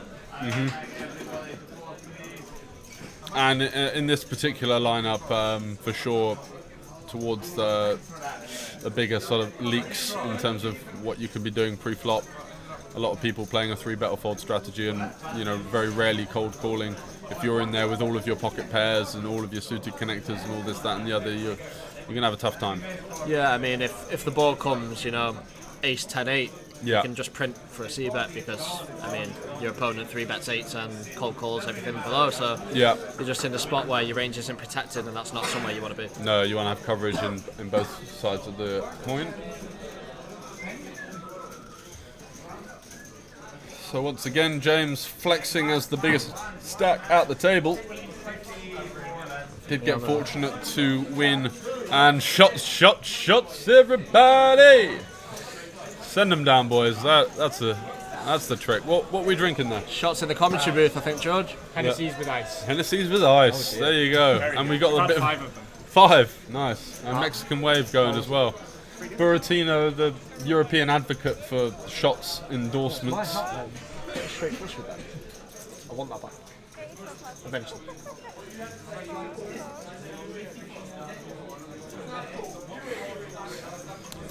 And looks like it's folded to Daniel on the button with the Jack-9. Going to be an open here. Oh, wow, we're on the 4 blinds now. Oh, wow. Do you still open the Jack-9? Last time. Sorry? Double straddle last time. Do you still open the Jack-9 on the 4 blind structure? It's probably a bit wide, right? Because it's the last hand, right? I mean, how often is there going to be a 3-bet? And there's not going to be a lot of folding, right? If it were me, I would like to fold the Jack-9 and book the win or loss at this point. But, Yeah. I would be out. We just get a spot like this where ace-queen in the small blinds probably just going to either... Might just pile it in, to be honest. Going to either jam or make it 150 or something. And we're just in an absolute world of pain, guys. We've got Jack-9 off. Yeah, exactly. Oh, my lord. Wow. No. Hello, Harwin with 222 in the big blind. Just finds with the absolute spin. Oh no! And he doesn't reopen the action, so Simon, no, he's not going to peel this. Oh, he's not going to peel the 8-5. But I mean, what sort of ridiculous price is Daniel getting now? Does he feel like a last hand spin? It's already made it 60 and it's not closing the action. Oh, Spank. Are you behaving? Yes, of course. Naturally. So last hand of the night is going to be a €422 pot. The classic, Ace King versus Ace Queen. Yeah, I mean, I can't see Martin folding for an extra €3 here.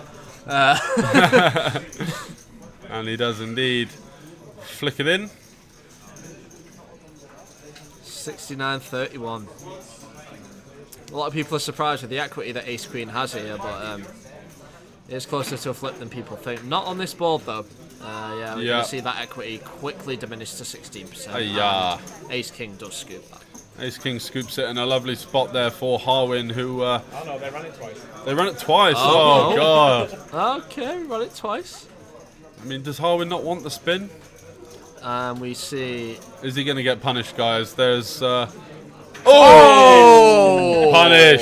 No. Punished for the run it twice as the last hand. So Harwin picks up a dream spot there and does chop against the Ace King. So a heartbreaking Queen of Spades on the turn on the second board. And it looks like that's going to be us. Guys, we do still have some entrants for the Pokio. We've only had 2 people, and you need to verify and sign up here. I'll just put that in the link. Get yourselves in the chat with your screen names. So Joel, thanks very much for joining me, pal. Really enjoyed your insight and your analysis. I've had a lot of fun. Obviously, for you guys that are looking for a bit more of a fun and friendly stream, it has been on the more technical side, and I hope that maybe you learned something or didn't. Feedback, of course, is always welcome. So thanks to Joel. We're going to be seeing you in the mix in some 1-3. He's making poker great again. I've been George, and time to sign out, guys. We'll see you later on in the week. Bye-bye. Thank you. Some days ago, some years ago, but this one is very high level.